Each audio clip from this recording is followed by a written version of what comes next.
व्याख्यामुद्रां करसरसिजैः पुस्तकं शङ्खचक्रे बिभ्रद्भिन्नस्फटिकरुचिरे पुण्डरीके निषण्णः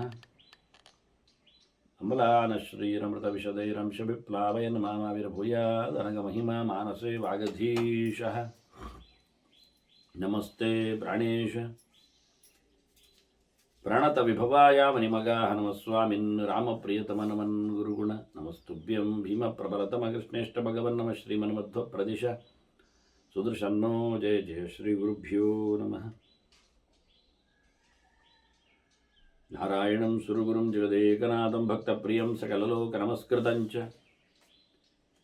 त्रैगुण्यवर्जितमजं विभुमाद्यमीशं वन्दे भवग्रम् अमरासुरसिद्धवन्द्यं नारायणं नमस्कृत्य नरं चैव नरोत्तमं देवीं सरस्वतीं व्यासं ततो जयमुदीरये ವೇದವ್ಯಾಸರ ಮಹಾಭಾರತದ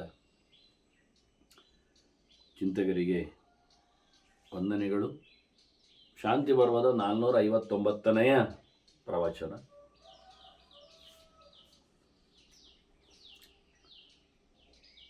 ಬಹಳ ಸುಂದರವಾಗಿ ಯಾಜ್ಞವಲ್ಕ್ಯರು ಗಂಧರ್ವನಿಗೆ ಚಿಂತನೆಗಳನ್ನು ನೀಡಿದರು ಅಂತ ಭೀಷ್ಮರು ಹೇಳುತ್ತಾರೆ. ಗಂಧರ್ವನಿಗೆ ನೀಡಿದೆ ಅಂತ ಹೇಳಿಯೇ ಯಾಜ್ಞವಲ್ಕ್ಯರು ಜನಕರಾಜನಿಗೆ ತಿಳಿಸಿಕೊಟ್ಟಿದ್ದಾರೆ. ಹೀಗೆ ನಾನು ಏವಂ ಅಪ್ರತಿಬುದ್ಧಶ್ಚ ಬುದ್ಧ್ಯಮಾನಶ್ಚ ತೇನಘ ಬುದ್ಧಶ್ಚೋಕ್ತಃ ಯಥಾ ತತ್ವ ಮಯ ಶ್ರುತಿ ನಿದರ್ಶನಾತ್. ಶಾಸ್ತ್ರದ ಹಿನ್ನೆಲೆಯಲ್ಲಿ, ಪ್ರಮಾಣದ ನೆಲೆಯಲ್ಲಿ ನಾನು ನಿನಗೆ ತಿಳಿಯದವನು ಯಾರು, ಅಂದರೆ ತಪ್ಪು ಕಲ್ಪನೆಗಳೇನು, ತಿಳಿದವನು ಯಾರು, ತಿಳಿಯುವವನು ಯಾರು ಅಂತಲೂ ಸ್ಪಷ್ಟವಾಗಿ ತಿಳಿಸಿಕೊಟ್ಟಿದ್ದೇನೆ. ಹೀಗಾಗಿ ದೇವರನ್ನು ನೋಡಲಿಕ್ಕಾಗ್ತದೆ, ದೇವರನ್ನು ನೋಡಲಿಕ್ಕಾಗುವುದೂ ಇಲ್ಲ. ಭೌತವಾದ ಬಗೆಯಲ್ಲಿ ಭಗವಂತನ ದರ್ಶನ ಅದು ಭೌತಿಕ ಅಲ್ಲದೇ ಇದ್ದದ್ರಿಂದ ಆಗುವುದೂ ಇಲ್ಲ. ಹಾಗೊಂದೊಮ್ಮೆ ಅವತಾರ ಕಾಲದಲ್ಲಿ ಅವನು ಕಾಣಿಸಿಕೊಂಡರೂ ಅದು ಕಾಣಿಕೆ ಉಪಯೋಗ ಆಗಲಿಲ್ಲ. ಆಗವು ಭಗವಂತನ ದಿವ್ಯ ದರ್ಶನ ಆಗುವುದೂ ಇಲ್ಲ.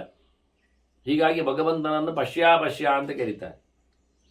ಕಾಣ್ತಾನೆ, ಕಾಣಿಸಿಕೊಳ್ಳುವುದಿಲ್ಲ. ಅವನಿಗೆ ಬೇಕಾದವರಿಗೆ ಕಾಣಿಸಿಕೊಳ್ಳುತ್ತಾನೆ. ಹಾಗಾಗಿ ಇಂತಹ ಒಂದು ಭಗವಂತನನ್ನು ಯಾರು ಸಾಧನೆಯ ನೆಲೆಯಲ್ಲಿ ಕಾಣ್ತಾನೋ, ಪಶ್ಯಂ ಯೋನು ಪಶ್ಯೇತ್, ಶಾಸ್ತ್ರಕ್ಕೆ ಅನುಕೂಲವಾಗಿ ಯಥಾಸ್ಥಿತವಾಗಿ ದೇವರ ಇರುವಿನಂತೆ ಭಗವಂತನನ್ನು ಯಾರು ಕಂಡುಕೊಳ್ಳುತ್ತಾನೆ, ಜ್ಯೋತಿಷ್ ಸ್ವರೂಪನಾದ ಭಗವಂತನ ದಿವ್ಯ ದರ್ಶನಕ್ಕೆ ಯಾರು ಪಾತ್ರನಾಗ್ತಾನೆ, ಕ್ಷೇಮ್ಯಂ ತತ್ವಂಚ ಕಾಶ್ಯಪ, ಆ ದೇವರು ಮೋಕ್ಷವನ್ನು ಕೊಡುವವನು. ಯೋಗಕ್ಷೇಮಂ ವಹಾಮ್ಯಹಂ ಹೇಳಿಕೊಂಡದ್ದರಿಂದ ಕ್ಷೇಮಪ್ರದನು, ಸ್ವತಂತ್ರನಾದ ತತ್ವನು, ತಿಳಿಯಲೇಬೇಕಾದವನು, ವೇದ್ಯನು, ಜ್ಞಾನತತನಾಗಿದ್ದಾನೆ. ಅಂತಹ ಭಗವಂತನನ್ನು ನಾನು ನಿನಗೆ ಹೇಳಿದ್ದೇನೆ ಅನ್ನುವ ನೆಲೆಯಲ್ಲಿ ಕಶ್ಯಪ ಮಗನಾಗಿ, ಅಂದರೆ ಇವನು ವಿಶ್ವ ಎನ್ನತಕ್ಕಂತಹ ಗಂಧರ್ವರು ಹುಟ್ಟಿದ್ದಲ್ಲಿ ಅಲ್ವ, ವಿಶ್ವೇ ದೇವತೆಗಳು ವಿಶ್ವರು ಬಂದಾಗಿ ಮುಖ್ಯವಾಗಿ ದಕ್ಷನ ಮಗಳಂದಿರನ್ನು ಮದುವೆಯಾದ ಕಶ್ಯಪನಿಗೆ ಅರಿಷ್ಟೆ ಎನ್ನತಕ್ಕಂಥ ಹುಡುಗಿಯಲ್ಲಿ ಗಂಧರ್ವರು ಹುಟ್ಟಿದ್ದಾರೆ. ಹಾಗಾಗಿ ಇವನು ಕಶ್ಯಪನ ಮಗನೇ. ಅದರಿಂದ ಕಾಶ್ಯಪ ಅಂತ ಕರೆದರೂ ಅವನಿಗೆ ಚಿಂತನೆಯನ್ನು ಹೇಳಿದರು. ಕೇವಲಂಚ ಅನ್ಯತ್ ಪಂಚವಿಂಶಾತ್ ಪರಂಚಯತ್. ಈ ಜೀವನಿಗಿಂತ 24 ಭೌತ ತತ್ವಗಳ ಪ್ರಪಂಚದಲ್ಲ ಸೇರಿಕೊಂಡ 25ನೆಯ ಜೀವನಿಗಿಂತ ಮಿಗಿಲಾಗಿ ನಿಂತವನು, ಬೇರೆಯಾಗಿರುವವನು, ಪೂರ್ಣನಾಗಿ ನೆಲೆಗೊಂಡವನು ಭಗವಂತ. ಅವನು ಶುದ್ಧನಿದ್ದಾನೆ. ಲೋಕದಲ್ಲಿ ಕಾಣಿಸಿಕೊಳ್ಳುವವನಿದ್ದಾನೆ, ಎಲ್ಲರ ಹಾಗೆಯೂ ಕಾಣಿಸಿಕೊಳ್ಳುತ್ತಾನೆ. ಆದರೆ ಅನ್ಯಾದೃಶನವನು ಅಂತಹ ಭಗವಂತನನ್ನು ಯಾವುದೇ ಗುಣತ್ರಯಕ್ಕೆ ಪ್ರಕೃತಿಗೆ ಬದ್ಧನಾಗದೇ ಇರುವ ಭಗವಂತನನ್ನು, ಆದರೆ ಎಲ್ಲವನ್ನು ಜಗತ್ತನ್ನು ಎಲ್ಲ ರೀತಿಯಲ್ಲಿ ನಡೆಸಿಕೊಡುವವನನ್ನು ತಿಳ್ಕೊಳ್ಬೇಕು ಅಂತ ಹೇಳಿ ಬಹಳ ಸ್ಪಷ್ಟವಾಗಿ ತಿಳಿಸಿಕೊಟ್ಟಿದ್ದೇನೆ ಅಂತ ಹೇಳಿ ಆತನಿಗೆ ಹೇಳಿದ. ವಿಶ್ವಾಸ ಗಂಧರ್ವ, ನಾನು ಕೇಳಿಕೊಂಡೆ, ನೀನು ಹೇಳಿದ ತತ್ವವನ್ನು, ನನ್ನ ಪ್ರಶ್ನೆಗಳಿಗೆ ಉತ್ತರ ಸಿಕ್ಕಿದೆ ಅಂತ ಹೇಳುತ್ತಾ ಒಳ್ಳೆಯದಾಗಲಿ ಅಂತಾನೆ ಋಷಿಗಳಿಗೆ. ಸ್ವಸ್ತ್ಯಕ್ಷಯಂ ಭವತು, ಸ್ವಸ್ತ್ಯಕ್ಷಯಂ ಭವತಶ್ಚಾಸ್ತು ನಿತ್ಯಂ, ನಿಮಗೆ ಯಾವತ್ತು ಒಳ್ಳೆಯದಾಗಲಿ, ನಿರಂತರವಾಗಿ ಯಾವುದೇ ಕೊರತೆ ಇಲ್ಲದಂತಹ ಒಳ್ಳೆಯದು ತಮಗಾಗಬೇಕು ಅಂತ ಹಾರೈಸ್ತಾನೆ. ಯಾಕೆಂದರೆ ನೀವು ಯಾವಾಗಲೂ ಭಗವಂತನನ್ನು ನೆನಪಿಸಿಕೊಳ್ಳುವವರು. ಬುದ್ಧಿಯ ಸದಾ ಬುದ್ಧಿಯುಕ್ತ ನಮಸ್ಯೆ. ಹಾಗಾಗಿ ನಿಮ್ಮ ಶಾಸ್ತ್ರಜ್ಞಾನಕ್ಕೆ, ಆ ಜ್ಞಾನದಲ್ಲಿ ನೆಲೆಗೊಂಡ ಭಗವಂತನಿಗೆ ಮಣಿದಿದ್ದೇನೆ, ಹಾಗಾಗಿ ನಿಮಗೆ ಮಣಿದಿದ್ದೇನೆ ಅಂತ. ನೋಡಿ ಎಷ್ಟು ಅದ್ಭುತವಾದಂಥ, ಒಳಗೆ ಕೂತ ಜ್ಞಾನಕ್ಕೆ ತಲೆ ಬಗ್ಗಿಸಿಕೊಂಡು ಆತ ಹೊರಡ್ತಾನೆ. ರಾಜನಿಗೆ ಯಾಜ್ಞವಲ್ಕ್ಯರು ಹೇಳುತ್ತಾರೆ, ಆತ ಸ್ವರ್ಗಕ್ಕೆ ತೆರಳಿದ ಅಂತ ಹೇಳಿ. ಹಾಗೆ ಹೋಗುವಾಗ ಪ್ರದಕ್ಷಿಣಂ ಮಮ ಕೃತ್ವ ಮಹಾತ್ಮ ಅಂತಾರೆ, ನನಗೆ ಸುತ್ತು ಒಂದು ಪ್ರದಕ್ಷಿಣೆ ಮಾಡಿ ಹೋದ ಅಂತ. ನೋಡಿ, ಇವ ಯಾಜ್ಞವಲ್ಕ್ಯ ಋಷಿ ಹುಟ್ಟು ಸಿದ್ಧಿಯನ್ನು ಪಡೆದವನಲ್ಲ, ಅಂದರೆ ಜೀವಕ್ಕೆ. ಅವ ಗಂಧರ್ವ, ದೇವತೆಗಳ ಯಾದಿಯವ, ದೇವತೆಗಳ ಹತ್ತಿರದವ. ಹಾಗಿದ್ದರೂ ಈ ಋಷಿಗೆ ಪ್ರದಕ್ಷಿಣೆಯಾಗಿ, ಯಾಕೆ ಅವನಲ್ಲಿ ಇರತಕ್ಕಂತಹ ಸಂಗತಿಗೆ ಅದು ಸೂರ್ಯ ಕೊಟ್ಟಂತಹ ದೊಡ್ಡ ಜ್ಞಾನಕ್ಕೆ. ಹಾಗಾಗಿ ಯಾಜ್ಞವಲ್ಕ್ಯರು ಹೇಳ್ತಾರೆ, ನನಗೆ ಪ್ರದಕ್ಷಿಣೆ ಮಾಡಿ ಹೋದವ ಅಂತ. ಬಹಳ ದೂರಿಯಾದ ವಿಷಯಗಳಿವೆಲ್ಲ. ಇಂತಹ ಶಾಸ್ತ್ರ ಸೂರ್ಯನಿಂದ ಬಂದದ್ದು ಎಲ್ಲರಿಗೂ ಇರಲಿ, ಮೋಕ್ಷಕ್ಕೆ ಉಪಯೋಗಿಯಾಗಿರತಕ್ಕಂತಹ ಶಾಸ್ತ್ರವದು, ಎಲ್ಲರ ಉದ್ಧಾರಕ್ಕೆ ಅಂತ ಹೇಳಿ ರಾಜನಿಗೆ ಹೇಳ್ತಾನೆ ಯಾಜ್ಞವಲ್ಕ್ಯ. ಜ್ಞಾನದಿಂದಲೇ ಮೋಕ್ಷ. ಯಾರೆಲ್ಲ ಅಲ್ಲ ಹೇಳುತ್ತಾರೆ ಅವರಿಗೋಸ್ಕರ ಮತ್ತೊಮ್ಮೆ ಸ್ಪಷ್ಟಪಡಿಸ್ತಾನೆ. ಜ್ಞಾನಾನ ಮೋಕ್ಷೋ ಜಾಯತೆ ರಾಜಸಿಂಹ ನಾಸ್ತಿ ಅಜ್ಞಾನಾತ್. ಅರಿವಿಲ್ಲದೆ ಕೂತರೆ, ತಿಳ್ಕೊಳ್ಳದೆ ಇದ್ದರೆ ಇಲ್ಲಿಂದ ಬಿಡುಗಡೆಯೇ ಇಲ್ಲ. ತಸ್ಮಾ ಜ್ಞಾನಂ ತತ್ವತಃ ಅನ್ವೇಷಿತವ್ಯ. ಆದ್ದರಿಂದ ಯಥಾರ್ಥವಾದ ಅರಿವಿಗೋಸ್ಕರ ಯಾವತ್ತೂ ಪ್ರಯತ್ನಿಸಬೇಕೇ ಬೇಕು, ಹುಡುಕ್ಲಿಕ್ಕೇ ಬೇಕು. ಯಾಕೆ ಕೇಳಿದರೆ, ಏನಾತ್ಮಾನಂ ಮೋಕ್ಷಯೇತ್ ಜನ್ಮ ಮೃತ್ಯೋ. ಅದೇನು ಜ್ಞಾನ?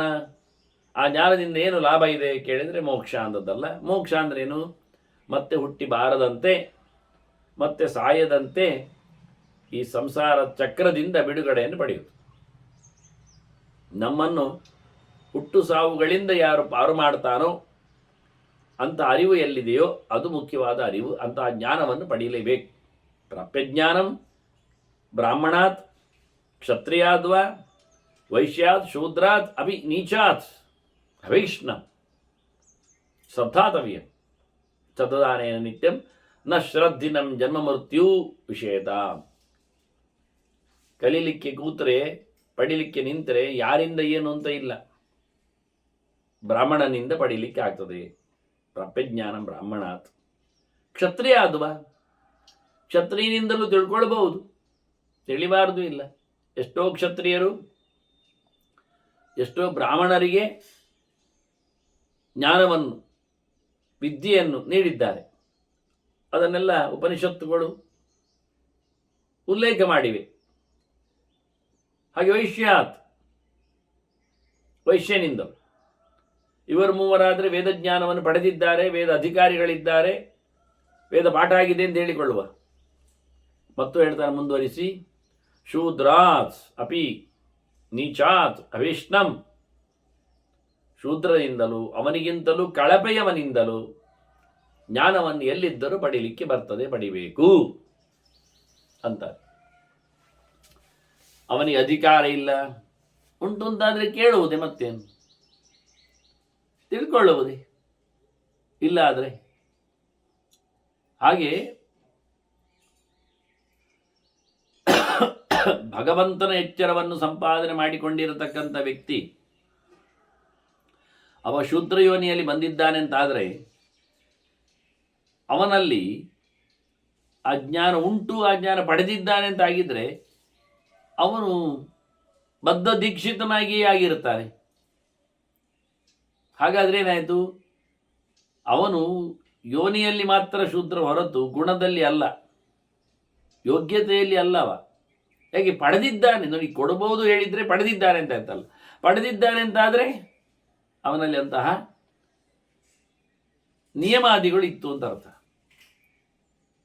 ಬೇಸಿಕ್ ಅವುಗಳು. ಅದರಿಂದಲೇ ನಮೇ ಶೂದ್ರ ಭವೇ ಶೂದ್ರ ಬ್ರಾಹ್ಮಣೋ ನಚ ಬ್ರಾಹ್ಮಣ ಅಂತ ಹೇಳಿ ಮಹಾಭಾರತದ ಮಾತುಗಳು. ಅದರಿಂದ ಖಾಲಿ ಹುಟ್ಟಿನಿಂದಲೇ ನೀವು ಜಾತಿಯನ್ನು ಹೇಳಲಿಕ್ಕೆ ಹೋಗಬೇಡಿ, ಅದರಿಂದಲೇ ಮೌಲ್ಯವನ್ನು ಕಟ್ಟಬೇಡಿ. ಹುಟ್ಟು ಬ್ರಾಹ್ಮಣನು ಕರ್ಮದಿಂದಾಗಿ ಗುಣದೋಷಗಳಿಂದಾಗಿ ಅವನು ಬ್ರಾಹ್ಮಣೇತರನಾಗ್ಬೋದು, ಶೂದ್ರನಾಗ್ಬೋದು, ಶೂದ್ರನಾಗಿ ಕನ್ಸಿಡರೇಷನ್ಗೆ ಯೋಗ್ಯನಾಗ್ಬೋದು. ಹಾಗೆಯೇ ಅದರಂತೆ ಶೂದ್ರನು ಸಹ ಹುಟ್ಟಿದ ಅಲ್ಲಿ ಶೂದ್ರನಾಗಿದ್ದರೂ ಅವನು ಮಾಡಿಕೊಂಡಿರತಕ್ಕಂತಹ ಪ್ರಯತ್ನದಲ್ಲಿ, ದೀಕ್ಷೆ ಪಡೆದು ಅವರು ಕಲಿತ ಚಿಂತನೆಯಲ್ಲಿ ಆತನಲ್ಲಿ ಬ್ರಾಹ್ಮಣ ಗುಣವನ್ನು ಕಾಣಬಹುದು. ಅವನನ್ನು ಬ್ರಾಹ್ಮಣ ಅಂತ ಕನ್ಸಿಡರ್ ಮಾಡಲಿಕ್ಕುಂಟು, ಆವಾಗ ಶೂದ್ರ ಆಗುವುದಿಲ್ಲ. ಹೀಗೆ ಅನೇಕ ಉದಾಹರಣೆಗಳಿವೆಲ್ಲ ಭಾರತದ ಪುಟಗಳಲ್ಲೇ ಇವೆ. ಅದನ್ನು ಇಲ್ಲಿ ಸ್ಪಷ್ಟವಾಗಿ ಯಾಜ್ಞವಲ್ಕ್ಯರು ಹೇಳ್ತಾರೆ, ಋಷಿಗಳು ಹೇಳ್ತಾರೆ, ಜ್ಞಾನವನ್ನು ಯಾರಿಂದಲೂ ಪಡೀಲಿಕ್ಕೆ ಉಂಟು, ಪಡಿಬೇಕು ಅಂತ. ಹಾಗಾದರೆ ಯಾರು ಸಹ ಜ್ಞಾನವನ್ನು ಪಡೀಲಿಕ್ಕೆ ಆಗ್ತದೆ ಅಂತ ಆಯ್ತು. ಶೂದ್ರನು ಎಲ್ಲಿಂದ ಬಂತು ಜ್ಞಾನ? ಪಡೆದಿದ್ದಾನೆ ಅವನು. ಆದ್ದರಿಂದ ಅವನು ವಿಶೇಷಾಧಿಕಾರಿಯಾದ, ಸ್ಪೆಷಲ್ ಏನು ಮಾಡಿಕೊಂಡ? ಸ್ಪೆಷಲ್ ದೀಕ್ಷೆಗಳನ್ನೆಲ್ಲ ಪಡೆದಿದ್ದಾನವ. ಅದನ್ನು ಕೊಡಲಿಕ್ಕೆ ಬರ್ತದೆ ಅಂತ ಆಯ್ತಲ್ಲ.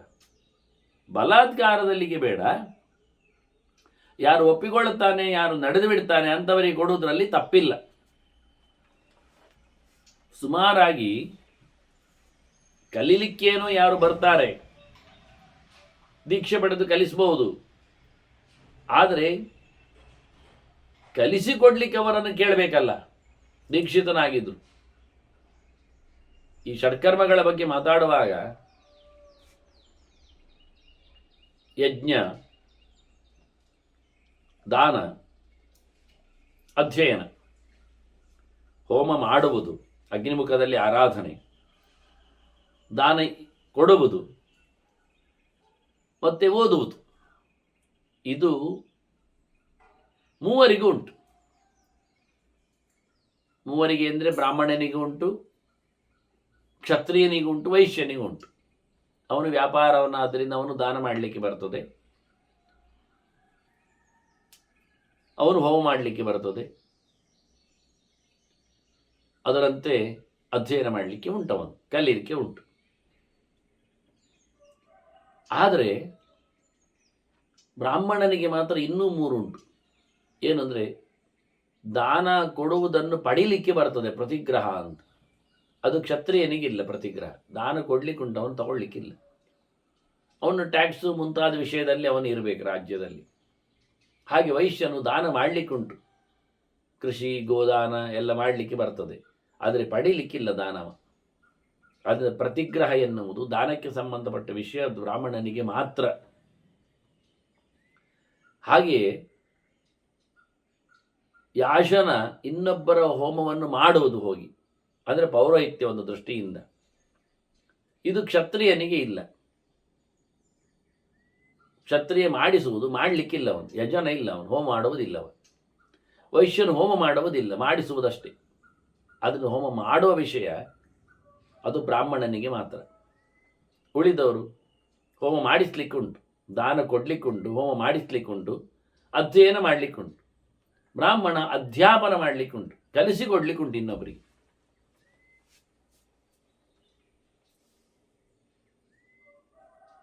ಕ್ಷತ್ರಿಯ ಕಲಿಸ್ಲಿಕ್ಕಿಲ್ಲ, ಕಲಿಯಕ್කුಂಟು ವೇದಾದಿಗಳನ್ನು, ಪರಿಷತ್ತುಗಳನ್ನು, ವೇದಾಂತಗಳನ್ನೆಲ್ಲ. ವೈಶ್ಯ ಎಲ್ಲ ಡಿಗ್ರಿ ಪಡಿಲಿಕ್ಕೆ ಉಂಟು, ವೇದಾಂತ ವಿದ್ವತ್ ಮಾಡ್ಬೋದವ, ಆದರೆ ಪಾಠ ಮಾಡಲಿಕ್ಕಿಲ್ಲವ, ಪ್ರೊಫೆಸರ್ ಆಗಲಿಕ್ಕಿಲ್ಲ. ಇದು ನಿಯಮ ಅವರಲ್ಲಿ. ಇಲ್ಲಿ ಏನು ಯಾಜ್ಞವಲ್ಲಿ ಕೇಳ್ತಾ ಇದ್ದಾನೀಗ, ಜ್ಞಾನಂ ಪ್ರಾಪ್ಯ ಬ್ರಾಹ್ಮಣಾತ್ ಕ್ಷತ್ರಿಯಾದ್ವಾ ವೈಶ್ಯ ಶೂದ್ರ ಅದಪಿ ನೀಚಾತ್ ಅವಿಷ್ಣಂ. ಇಲ್ಲಿ ಪಡೆಯುವುದನ್ನೇ, ಜ್ಞಾನವನ್ನು, ವೇದಾಂತ ಜ್ಞಾನವನ್ನು, ಭಗವದೆಚ್ಚರವನ್ನು ಪಡೆಯುವುದನ್ನೇ ಶೂದ್ರನಿಂದಲೂ ಹೇಳ್ತಾ ಇದ್ದಾನೆ. ಒಟ್ಟು ಪಡಿಬೇಕಾದ್ದು ಮುಖ್ಯ. ಅವನು ಕೊಟ್ಟದ್ದು ಉಪಯೋಗಕ್ಕೆ ಬರುವುದಿಲ್ಲ, ಹೀಗೆಲ್ಲ ಅರ್ಥ ಮಾಡಲಿಕ್ಕೆ ಹೋಗ್ತಾರೆ ಕೆಲವರು.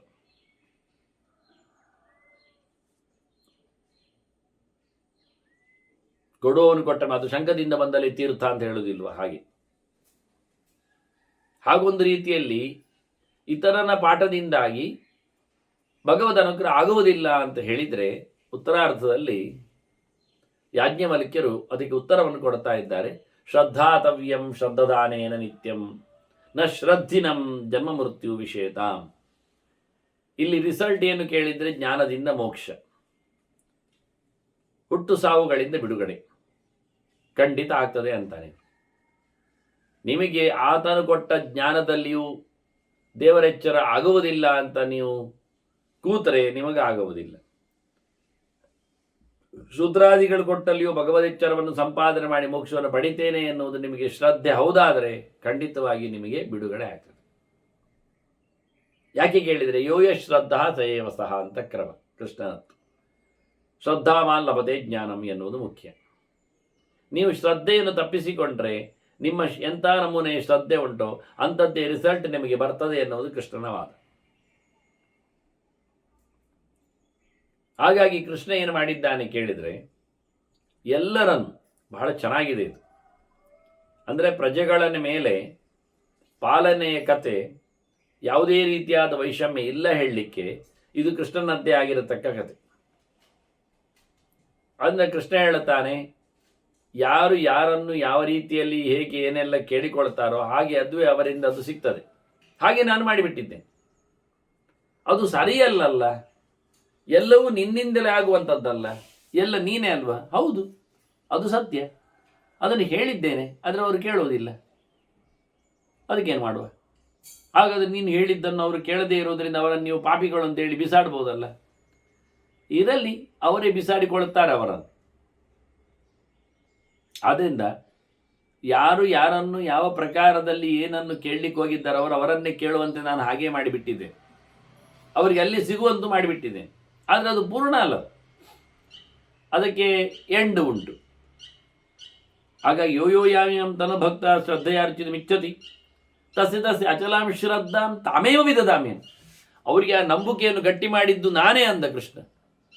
ತಪ್ಪು ಮಾಡುವವರನ್ನು ಇದು ನೀವು ಸಮ ಇಲ್ಲದ ಶ್ರದ್ಧೆ ಹೇಳಿದರೂ ಅವರು ಒಪ್ಪುವುದಿಲ್ಲ. ಯಾಕೆಂದರೆ ಅವರಿಗೆ ಅದೇ ಶ್ರದ್ಧೆ ಹಾಗೇ ಇರಲಿ ಹೇಳಿ ಕೃಷ್ಣನ್ನೇ ಮಾಡಿಬಿಟ್ಟಿದ್ದಾನೆ.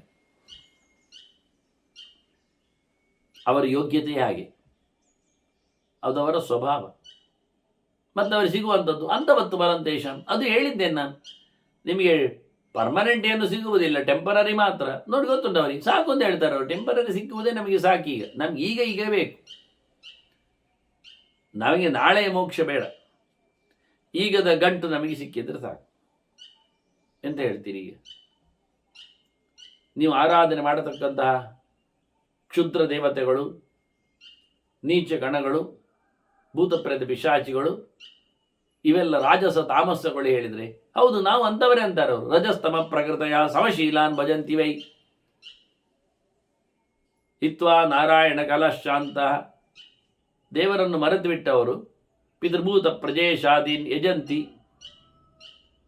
ಅವರು ಯಾರ್ಯಾರನ್ನು ಉಪವಾಸನೆ ಮಾಡುತ್ತಾರೆ, ಅವರಿಂದ ಅವರಿಗೆ ಫಲ ಸಿಗ್ತದೆ. ನಾನೇ ಕೊಡಲಿಕ್ಕೆ ಹೇಳುತ್ತೇನೆ, ಬೇಡ ಇಚ್ಛೆ ಬರುವುದು ಅಂತ. ಎಂತ ಮಾಡುವ ಈಗ? ಆದ್ದರಿಂದ ಪ್ರಧಾನವಾಗಿ ಭಗವಂತನ ಮೇಲೆ ಪೂರ್ಣವಾದ ಭರವಸೆ ಇದ್ದವನಿಗೆ ಭಗವಂತ ಸಿಗ್ತಾನೆ. ಭಗವಂತ ಸಿಗುವುದಿಲ್ಲ ರೀ, ಅವನಿಂದ ಬೇಗ ಕೆಲಸ ಆಗುವುದಿಲ್ಲ. ಈ ಎಲ್ಲ ಕ್ಷುದ್ರ ಛಿದ್ರರೇ ನಮಗೆಲ್ಲ ಬೇಕಾದಷ್ಟು ಕೊಡ್ತಾರೆ ಹೇಳಿದ್ರಿ, ಹೋಗಿ ಅಲ್ಲಿ ಸರಿ ಕೊಡ್ತಾರೆ ಅವ್ರು ಕೊಡೋದು ದೇವ್ರು ಕೊಟ್ಟದ್ದೇ, ಸ್ವಲ್ಪ ನೆನಪಿರಲಿ. ಎಂತ ಬೇಡ ನಮಗೆ, ಯಾರು ಕೊಟ್ಟರೆ ನಮಗೆ ಅವ್ರು ಕೊಡಬೇಕು. ಹಿಂದಿನ ಕೈಯಲ್ಲಿ ಯಾರದ್ದೇ ಇರಲಿ, ಮುಗೀತಲ್ಲ. ಹಾಗಾಗಿ ನಾವು ನಮ್ಮವರನ್ನೇ ಎದುರು ಬಿಟ್ಟು ದೊಡ್ಡದು ಮಾಡಿ ದೇವರನ್ನು ಮುಚ್ಚಿ ಹಾಕಿ ಭಗವಂತನಿಗೆ ಬಾರದಂತೆ, ಇದು ಎಲ್ಲ ವಿಷಯದಲ್ಲಿ ಇದು ಕೇವಲ ಪೂಜೆಯ ಪ್ರತಿಮೆಯ ನೆಲೆಯಲ್ಲಿ ಮಾತ್ರ ಅಲ್ಲ. ಗಮ್ಮತ್ತು ಕೇಳಿ, ಅದರ ಮಂತ್ರ ಚಿಂತನೆ ಪ್ರತಿಷ್ಠೆ ಉತ್ಸವ ಸಂದರ್ಭಗಳಲ್ಲಿಯೂ, ಸ್ತೋತ್ರ ಪೂಜೆ ಪುನಸ್ಕಾರ ಕಥೆಗಳಲ್ಲಿಯೂ. ಹಾಗಾಗಿ ನಮ್ಮದು ಪುರಾಣಗಳಿಗಿಂತ ಜಾಸ್ತಿ ವಚನಗಳೇ ತುಂಬಿವೆ, ನಾಚಿಕೆ ಆಗಿವೆ. ಈ ವೇದವ್ಯಾಸರ ತತ್ವ ಗ್ರಂಥಗಳೇ ಬಹಳ ಕಡಿಮೆ. ವೇದಾಂತಗಳ ಮೇಲೆ ಬರೆದು ಹಾಕಿದ, ಗುಡ್ಡೆ ಹಾಕಿದ ಲಕ್ಷಗಟ್ಟಲೆ ಇಲ್ಲ ಸಲ್ಲದ ಪದಾರ್ಥಗಳೇ, ವಿಷಯಗಳೇ ಬೇರೆ ಬೇಕಾದೆಲ್ಲ. ಅವರು ಬರೆದ, ಉಳಿದವರು ಬರೆದ ಲಕ್ಷಗಟ್ಟಲೆ ಕೃತಿಗಳಲ್ಲಿ ಎಲ್ಲಿ ಅದು ಪುರಾಣಗಳ ಗೆರೆಗಳು ಇಣುಕ್ತಾವ? ವ್ಯಾಸರಿಗೆ ಸಮ್ಮತವಾಗಿದೆಯಾ? ಸೂತ್ರ ಕುಣಿತದ? ಮಹಾಭಾರತ ಮೆರೆದಿದ? ಪಂಚರಾತ್ರಗಳು ತೆರೆದುಕೊಂಡಿವೆಯಾ? ಮೂಲ ರಾಮಾಯಣ ಇಣುಕಿದೆಯಾ? ವೇದಗಳು ಬಿಡಿ, ಮಾತೇ ಆಡುವುದಿಲ್ಲ. ಹೀಗಿರುವಾಗ ಅದರಿಂದ ಈ ಥೀಮ್ ಕೃಷ್ಣನದ್ದು ಏನಿದೆ ಹೇಳಲಿಕ್ಕೆ ಹೇಳಿಕೊಟ್ಟಿದ್ದಾನೆ. ಎಲ್ಲ ನಾನೇ ಇದ್ದೇನೆ, ನನ್ನ ಹತ್ರವೇ ಬನ್ನಿ, ನಾನು ಮಾಡುತ್ತೇನೆ, ಉಳಿದವರೆಲ್ಲ ಸಮಯ ಇಲ್ಲ, ಹಿಂದೆ ಬರ್ತೀರಿ, ಸೋತು ಹೋಗ್ತೀರಿ, ತತ್ವೇನಾತಶ್ಚವಂತಿತೆ, ನೀವು ನೆಲ ಕಚ್ಚುತ್ತೀರಿ, ಇಷ್ಟು ಬೈದಿದ್ದಾನೆ. ಉಳಿದವರನ್ನು ಮಾತಾಡಿಸಿ ದುಡ್ಡು ತಿಂದು ಅವರನ್ನು ಮೆರೆಯಿಸಿದ್ದಕ್ಕೆ ನೀವು ನೆಲ ಕಚ್ಚುತ್ತೀರಿ ಹೇಳಿದರು, ಪರವಾಗಿಲ್ಲ, ನಾವು ಆಯಿತು ಅಂತ ಒಪ್ಪಿದ್ದೇವೆ ನೋಡಿ. ಹಾಗೆ ಇಷ್ಟೆಲ್ಲ ಬಹಳ ಚಂದವಾಗಿ ಕೃಷ್ಣ ತೋರಿಸಿಕೊಟ್ಟಿದ್ದಾನೆ. ಆದರೂ ನಾವು ನಂಬಿಕೆಯನ್ನು ಕಳ್ಕೊಳ್ಳುತ್ತೇವೆ ಅಂದರೆ ಏನು ಮಾತಾಡುವಾಗಿಲ್ಲ. ಅದನ್ನಿಲ್ಲಿ ಚೆನ್ನಾಗಿ ಯಾಜ್ಞವಲ್ಕ್ಯ ಹೇಳಿದ, ಶ್ರದ್ಧೆಯನ್ನು ವಹಿಸಿಕೋ ಮಾರಾಯ, ಯಾರು ಕೊಟ್ಟರೂ ವಸ್ತು ಎನ್ನುವುದು ನಮ್ಮನ್ನು ದಡ ಹಾಯಿಸ್ತದೆ ಎನ್ನುವುದರಲ್ಲಿ ತಪ್ಪಿಲ್ಲ. ವಿಷಯ ಹಾಲು ಅದು ದನದ್ದು ಆಗಿದ್ದರೆ ಅದನ್ನು ಯಾರು ತಂದು ಕೊಟ್ಟರೂ ಅದು ನಮಗೆ ಆರೋಗ್ಯವರ್ಧಕ ಆಗುವುದರಲ್ಲಿ ತಪ್ಪಿಲ್ಲ. ಹೇಗೋ ಹಾಗೆ. ಯಾಕೆ? ವಸ್ತುವಿನ ಮೇಲೆ ಡಿಪೆಂಡ್ಸ್ ಶಕ್ತಿಯನ್ನು ಅಷ್ಟೇ ಗಮನಿಸಬೇಕಾದ್ದು. ನಮಗೀಗ ಆರೋಗ್ಯ ಪ್ರಧಾನ ಆಗಿದೆ, ಹಾಲು ಬೇಕೇ ಆಗಿದೆ, ಪಡೆಯುವುದಪ್ಪ. ಅದರಲ್ಲಿರತಕ್ಕ ಭಗವಂತ ನನ್ನನ್ನು ಅನುಗ್ರಹ ಮಾಡ್ತಾನೆ ಅಂತ ಖಾಲಿ ಶುದ್ಧತೆಯನ್ನು ಚಿಂತನೆ ಮಾಡುವುದು ಪ್ರಧಾನ. ಅದಕ್ಕೋಸ್ಕರ ಪ್ರೋಸೆಸ್ಗಳಿವೆ. ಅವರಿಂದ ಪಡಿಬೇಕಾದ್ರೆ ಅವರು ಪಡೆದಿದ್ದಾರೆ ಅಂತ ಆದರೆ ಅವರು ಪಡಿಲಿಕ್ಕೆ ಬೇಕಾಗಿರತಕ್ಕಂಥ ವ್ರತ ನಿಯಮಗಳನ್ನು ಮಾಡಿದ್ದಾರೆ ಅನ್ನೋದು ಅರ್ಥ ಆಯ್ತಲ್ಲ. ಆಗ ಅವರು ಬದಲಾಗಿದ್ದಾರೆ ಅಂತ ಆಯ್ತಲ್ಲ. ಶೂದ್ರನನ್ನು ನಾವು ಬ್ರಾಹ್ಮಣ ಮಾಡಿದ್ದೇವೆ ಅಂತ ಅರ್ಥ, ದೀಕ್ಷೆಯಿಂದಾಗಿ ದೇವರನ್ನು ಪಡೆದ ಅಂದರೆ. ಇದಕ್ಕಿಂತೇನು ದೊಡ್ಡ ಸಂಗತಿ ಬೇಕು? ಸಮಾಧಾನ ಆಗಲಿಲ್ಲಲ್ಲ. ಹಾಗಾದರೆ ನಾನೀಗ ಹೇಳಿದೆ ಕೊನೆಗೆರೆ ಶೂದ್ರನ್ನು ಬ್ರಾಹ್ಮಣ ಮಾಡಿದ್ದೇವೆ ಅಂತ. ಇದು ಸ್ವಲ್ಪ ಅಧಿಕ ಪ್ರಸಂಗ ಆಯಿತು ಅಂತ ಹೇಳಬಹುದು ನೀವು, ಗೆರೆ ಕೇಳಿ ಅಲ್ಲವ. ಉತ್ತರ ಮುಗಿಲಿಲ್ಲ, ನಾನು ಪ್ರವಚನ ನಿಲ್ಲಿಸಿ ಹೋಗಲಿಲ್ಲ. ನಾಳೆಗೆ ಅಂತ ಆದರೆ ಮತ್ತೆ ಸಮಸ್ಯೆ ಆದೀತು, ಮರೆತು ಹೋಗ್ತದೆ ಅಂತ.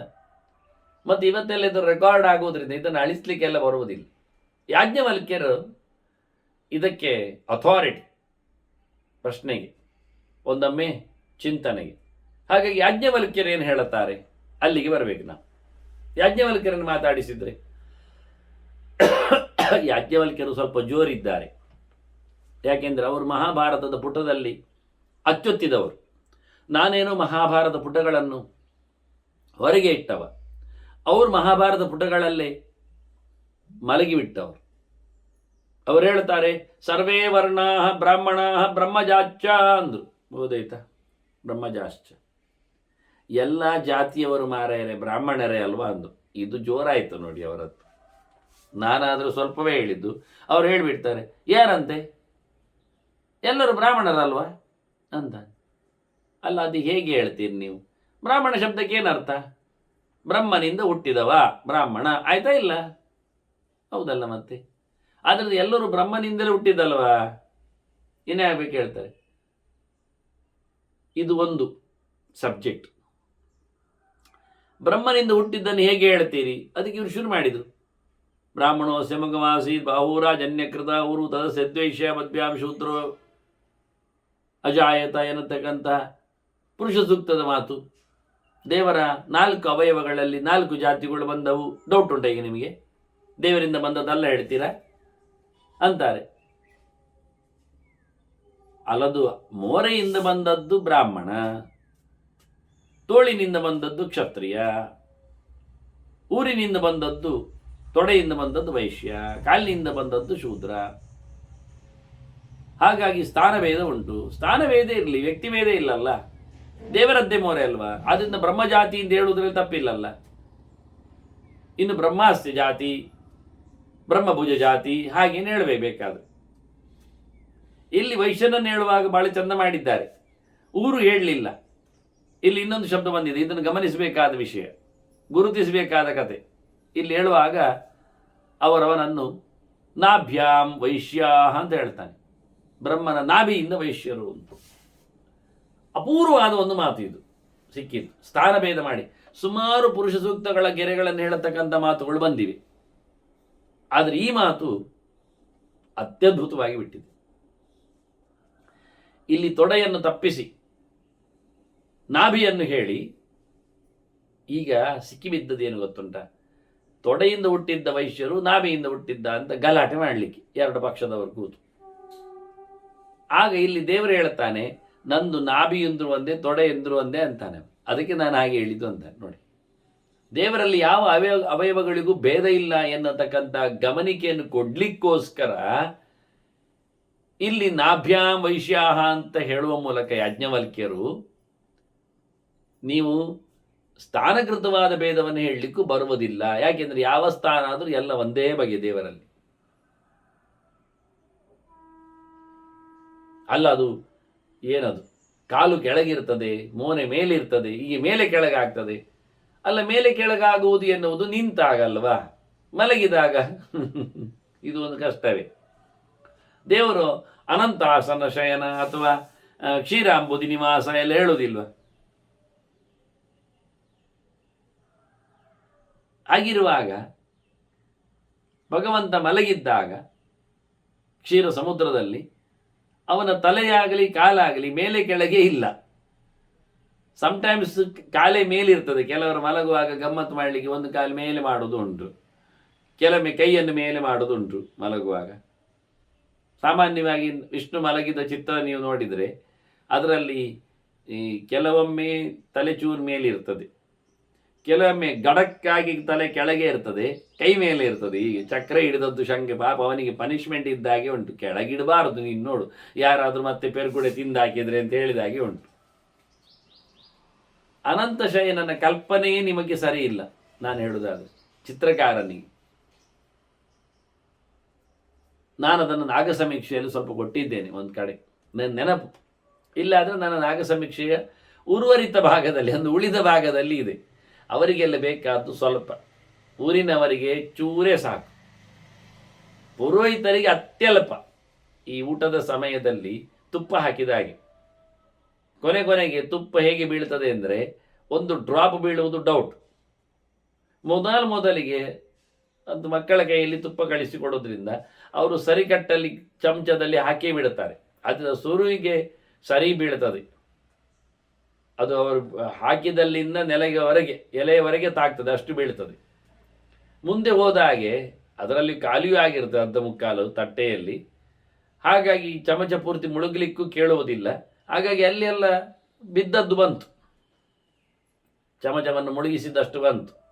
ಕೊನೆಗೆ ಅವನಿಗೆ ಬಗ್ಗೆ ಸೊಂಟು ನೋವಾದ್ರಿಂದ ಮುಂದಕ್ಕೆ ಎತ್ತಿಕೊಂಡೇ ಹೋಗುವುದು ಉಂಟವ, ಇಲ್ಲಿ ಏನಲ್ಲ. ಅದರ ಆಚೆಗೆ ಬಂದಾಗ ಅದು ತಟ್ಟೆಯಲ್ಲಿ ತುಪ್ಪ ಅಡಿಯಲ್ಲಿ ಹೋಗ್ತದೆ, ಚಮಚದ ತುದಿಗೆ ಮಾತ್ರ ಅದು ಟಚ್ ಆಗ್ತದೆ. ಹೀಗಾಗಿ ಬಿಂದು ಬಿದ್ದರೆ ದೊಡ್ಡ ಸಂಗತಿ. ಕೊನೆಗೆ ಪಾತ್ರೆಯಲ್ಲಿ ಇಲ್ಲ, ಮತ್ತೆ ಕೈಯಲ್ಲಿ ಹಾಕ್ಲಿಕ್ಕೆ ಪಸೆಯಲ್ಲಿ ಇವನಿಗೆ ಪಸೆ ಆಗ್ತದೆ, ಮುಟ್ಟುವುದಿಲ್ಲ. ಮತ್ತೆ ಅಲ್ಲಿ ಸೀದಾ ಹೋಗುವುದೇ. ಇದು ಗಮತ್. ಇದೊಂದು ನಮೂನೆ ಇದೆ, ಇಲ್ಲ ಅಲ್ಲ, ಇದಕ್ಕೊಂದು ಗೆರೆ ಇದೆ. ಮತ್ತೆ ಅದಕ್ಕೆ ನೀವು ಸಂಪ್ರದಾಯ ಹೇಳ್ತೀರೋ ಗೊತ್ತಿಲ್ಲ ನನಗೆ. ಹಾಗೆ ಕ್ವಚಿತ್ ಧಾರ ಕ್ವಚಿತ್ ಬಿಂದು ಕ್ವಚಿತ್ ಕಟಕಟಧ್ವನಿ, ಕ್ವಚಿತ್ ಪಾತ್ರ ಪ್ರವೇಶೋತ್ರ, ಕ್ವಚಿತ್ ಪಾತ್ರಸ್ಯ ದರ್ಶನಂ ಅಂತ ಪಂಚವಿಧವಾದದ್ದು ಘೃತ ಪರಿವೇಷಣ ಅಂತ ಹೇಳಿ ಒಂದು ಪ್ರಕರಣ ಬಿಡಿ, ಅದು ವಿಷಯ ಬೇಡ ಇಲ್ಲಿ. ನಾನು ಹಾಗೆ ನಾಗ ಸಮೀಕ್ಷೆ ಕೊಟ್ಟಾಗ ಅದು ಪುರೋಹಿತರ ಪ್ರಕಾರಕ್ಕೆ ಒಂದು ಬಿಂದು ಸಾಕು ಅವರಿಗೆ, ಅದರ ಆಚೆಗೆ ಅವರಿಗೆಲ್ಲದೆಲ್ಲ ಬೇಡ, ಪುರುಸೋತು ಇಲ್ಲ ಅಂತ. ಮುಂದೆ ಮಾಡಿಸುವವರಿಗೆ ಸ್ವಲ್ಪ ಬೇಕಾಗ್ತದೆ ಸಬ್ಜೆಕ್ಟ್, ಎಂಥದಕ್ಕೆ ಏನಕ್ಕೆ ಹೇಗಿಗೆ ಅಂತ ಹೇಳಿಕೊಂಡು. ಅದರ ಆಚಿನ ನಂತರದಲ್ಲಿ ಕೆಲವರಿಗೆ ಇದರ ವಿಶೇಷತೆಯನ್ನು, ಇದರ ಸೋರ್ಸ್ ಎಲ್ಲಿ, ಇದರ ಉಗಮ ಯಾಕೆ ಅಂತ ಬರ್ತದೆ. ಮತ್ತಿನ್ನು ಹೆಚ್ಚು ಚಿಂತನೆ ಮಾಡುವವರಿಗೆ ಅತ್ಯಧಿಕವಾಗಿ ಅವನ ಸ್ವರೂಪದ ಬಗ್ಗೆ ಮುಂದೋಡ್ತದೆ. ಹೀಗಾಗಿ ನಾನು ಕೆಲವೆಲ್ಲ ಇನ್ನೂ ಅದರಲ್ಲಿ ಹಾಕದೇ ಇರತಕ್ಕ ಸಂಗತಿಗಳು, ಅಂದರೆ ಮುದ್ರಣಗೊಳ್ಳದ ಹೊತ್ತಗೆಯ ಜೊತೆಯಲ್ಲಿ ನನ್ನ ಪ್ರಬಂಧದ ಹಿನ್ನೆಲೆಗಿಂತಲೂ ಆಚೆಗೆ ಕೂತಿರ್ತಕ್ಕ ಮಾತುಗಳು ಕೆಲವಿವೆ. ಅದರಲ್ಲಿ ಶೇಷ ಏನು ಮಾಡ್ತಾನೆ ಮಲಗಿದಾಗ ಅಂದರೆ, ದೇವರಿಗೆ ಅವನು ಕೇವಲ ಛತ್ರಾಕಾರದಲ್ಲಿ ತನ್ನ ಹೆಡೆಯನ್ನು ಬಿಡಿಸಿ ಕೂತದ್ದಲ್ಲ, ಅಷ್ಟರಲ್ಲಿ ಕೆಲಸ ಮುಗಿಲಿಲ್ಲ. 1000 ಹೆಡೆ ಶೇಷನಿಗೆ ಕೆಲಸ ಸುಮಾರಿದೆ. ಅವನು ಕೆಲವು ಹೆಡೆಗಳಲ್ಲಿ ದೇವರ ಆಯುಧಗಳನ್ನು ಹಿಡ್ಕೊಳ್ತಾನೆ, ತಗೊಳ್ತಾನೆ. ಆದ್ದರಿಂದ ದೇವರು ಆರಾಮವಾಗಿ ಕೈ ಚೆಲ್ಲಿ ಮಲಗುವುದು, ಅವನ ಎಲ್ಲ ಕೈಗಳನ್ನು ಚೆಲ್ಲಿರ್ತಾನೆ. ಇವನು ಸಹಸ್ರ ಶೀರ್ಷ ಪುರುಷ, ಸಹಸ್ರಾಕ್ಷ, ಸಹಸ್ರಪಾತ್, ಹೀಗೆಲ್ಲ ನೀವು ಭಗವಂತನನ್ನು ಅನಂತ ಬಾಹು ದರವಕ್ತರ ನೇತ್ರ ಅಂತ ಚಿಂತನೆ ಮಾಡ್ತಾ ಕೂತ್ರೆ, ಸಹಸ್ರ ಮೂರ್ಧಾಕ್ಷಿ ಶಿರೋರು ನಾಸಿಕ ಮೇಲೆ ಹೇಳಿಕೊಂಡ್ರೆ, ಸಹಸ್ರ ಪಾದೋರು ಭುಜಾನನಾದ್ಭುತಂ, ಸಹಸ್ರ ಮೌಲ್ಯಂಬರ ಕುಂಡಲೋಲ್ಲಸತ್ ಅಂತ ಮಾಡಿಬಿಟ್ರೆ, ದೇವರು ಸಾವಿರಾರು ಕೈಗಳಲ್ಲಿ ಸಾವಿರಾರು ಆಯುಧಗಳನ್ನು, ಸರ್ವಪ್ರಹರಣಾಯುಧ ಅಂತ ಹೇಳಿದದ್ದನ್ನು ಎಲ್ಲ ಇವನೇ ಹೊತ್ಕೊಳ್ಳೋದು. ಇವನೇ 1000 ಹೆಡೆದಕ್ಕೆ ದೇವರ ಎಲ್ಲ ಆಯುಧಗಳನ್ನು ತಾನು ಹೊತ್ಕೊಳ್ಳುತ್ತಾನೆ. ದೇವರು ತುಂಬನೆ ಕೈ ಬಿಟ್ಟುಕೊಂಡು ಕಾಲು ಬಿಟ್ಟುಕೊಂಡು ಗಮ್ಮತ್ನಲ್ಲಿ ಮಲಗಿರುತ್ತಾನೆ. ಹೀಗಿರುವಾಗ ದೇವರ ಯಾವ ಇಂದ್ರಿಯಗಳು ಮೇಲಕ್ಕೆ, ಯಾವ ಅಂಗಗಳು ಕೆಳಕ್ಕೆ ಅಂತೇಳಿ ಸೃಷ್ಟಿಯನ್ನು ಹೇಳ್ತೀರಿ? ಮೇಲೆ ಕೆಳಗೆ ಮಾಡಲಿಕ್ಕೂ ಆಗುವುದಿಲ್ಲ. ಮತ್ತೆ ನೇಹನ ಅನಾಸ್ತಿಗಿಂಚನ ಅಲ್ವಾ, ಭಗವಂತನದ್ದು ಸಾವಿರಾರು ತೋಳುಗಳು, ಸಾವಿರಾರು ಕೈಗಳು, ಅದೆಲ್ಲ ಸಮ ಉಂಟ? 1000 ತಲೆ, 1000 ತಲೆ ಆದರೆ 2000 ಆದರೂ ಕಣ್ಣು ಬೇಡವ? ಅವನಿಗೆ 1000 ಕಣ್ಣೆ, 1000 ಕಾಲಿ, ಎಲ್ಲ 1000 ಶಬ್ದ ಹೇಳಿದಲ್ಲ, ಸಹ ಸರತಿಯಿಂದ ಒಟ್ಟಿಗಿರುವಂಥದ್ದು ಅಂತ, ಬಿಟ್ಟಿಲ್ಲ ಆಲದ್ದು ಅಂತ, ತುಂಡರಿಸಲಿಕ್ಕೆ ಬಾರದ್ದು ಅಂತ, ತೆಗಿಲಿಕ್ಕೆ ಆಗುವುದಿಲ್ಲ ಅಂತ ಅನ್ನೋದು. ಮನುಷ್ಯನೇ ಆದರೆ ಕೈ ಕಡಿದ್ರೂ ಉಳಿತಾನೆ, ಕಾಲು ಹೋದ್ರೂ ಬದುಕ್ತಾನೆ, ಕಣ್ಣಿಲ್ಲ ಆದರೂ ಇರ್ತಾನೆ. ದೇವರದ್ದಾಗಲ್ಲ, ಎಲ್ಲ ಇಂದ್ರಿಯಗಳು ಒಂದೇ ರೂಪ ಅಂತ, ಒಂದೇ ಪ್ರಕಾರ. ಅವನಿಗೆ ಕಣ್ಣು ಮಾತಾಡ್ತದೆ, ಅವನದ್ದು ಕೈಯೂ ಓಡಾಡ್ತದೆ, ಈ ರೀತಿಯಾಗಿರುವಂಥವು. ಎಂತ ಮಾಡುವ ಇದಕ್ಕೆ? ಇದರಿಂದಾಗಿ ದೇವರದ್ದು ತೊಡೆ, ದೇವರ ಪಾದ, ದೇವರ ತಲೆ, ದೇವರ ಬಾಯಿ ಅಂತ ಪ್ರಶ್ನೆಯೇ ಇಲ್ಲ.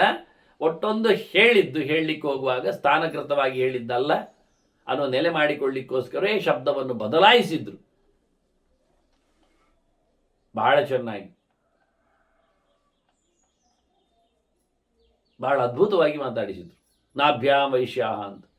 ಹೀಗಾಗಿ ಎಲ್ಲವೂ ಭಗವಂತನಿಂದಲೇ ಬಂದದ್ದರಿಂದ ಎಲ್ಲರೂ ಬ್ರಾಹ್ಮಣರು ಎನ್ನುವ ಒಂದು ಶಬ್ದವನ್ನು ಕೊಟ್ಟ ಬಳಿಕ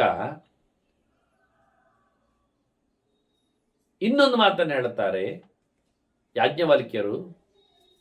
ಸರ್ವೇ ನಿತ್ಯಂ ವ್ಯಾಹರಂತೆ ಚ ಬ್ರಹ್ಮ. ಎಲ್ಲರೂ ಹೇಳುವುದು ಬ್ರಹ್ಮನನ್ನೇ ಅಲ್ವಾ?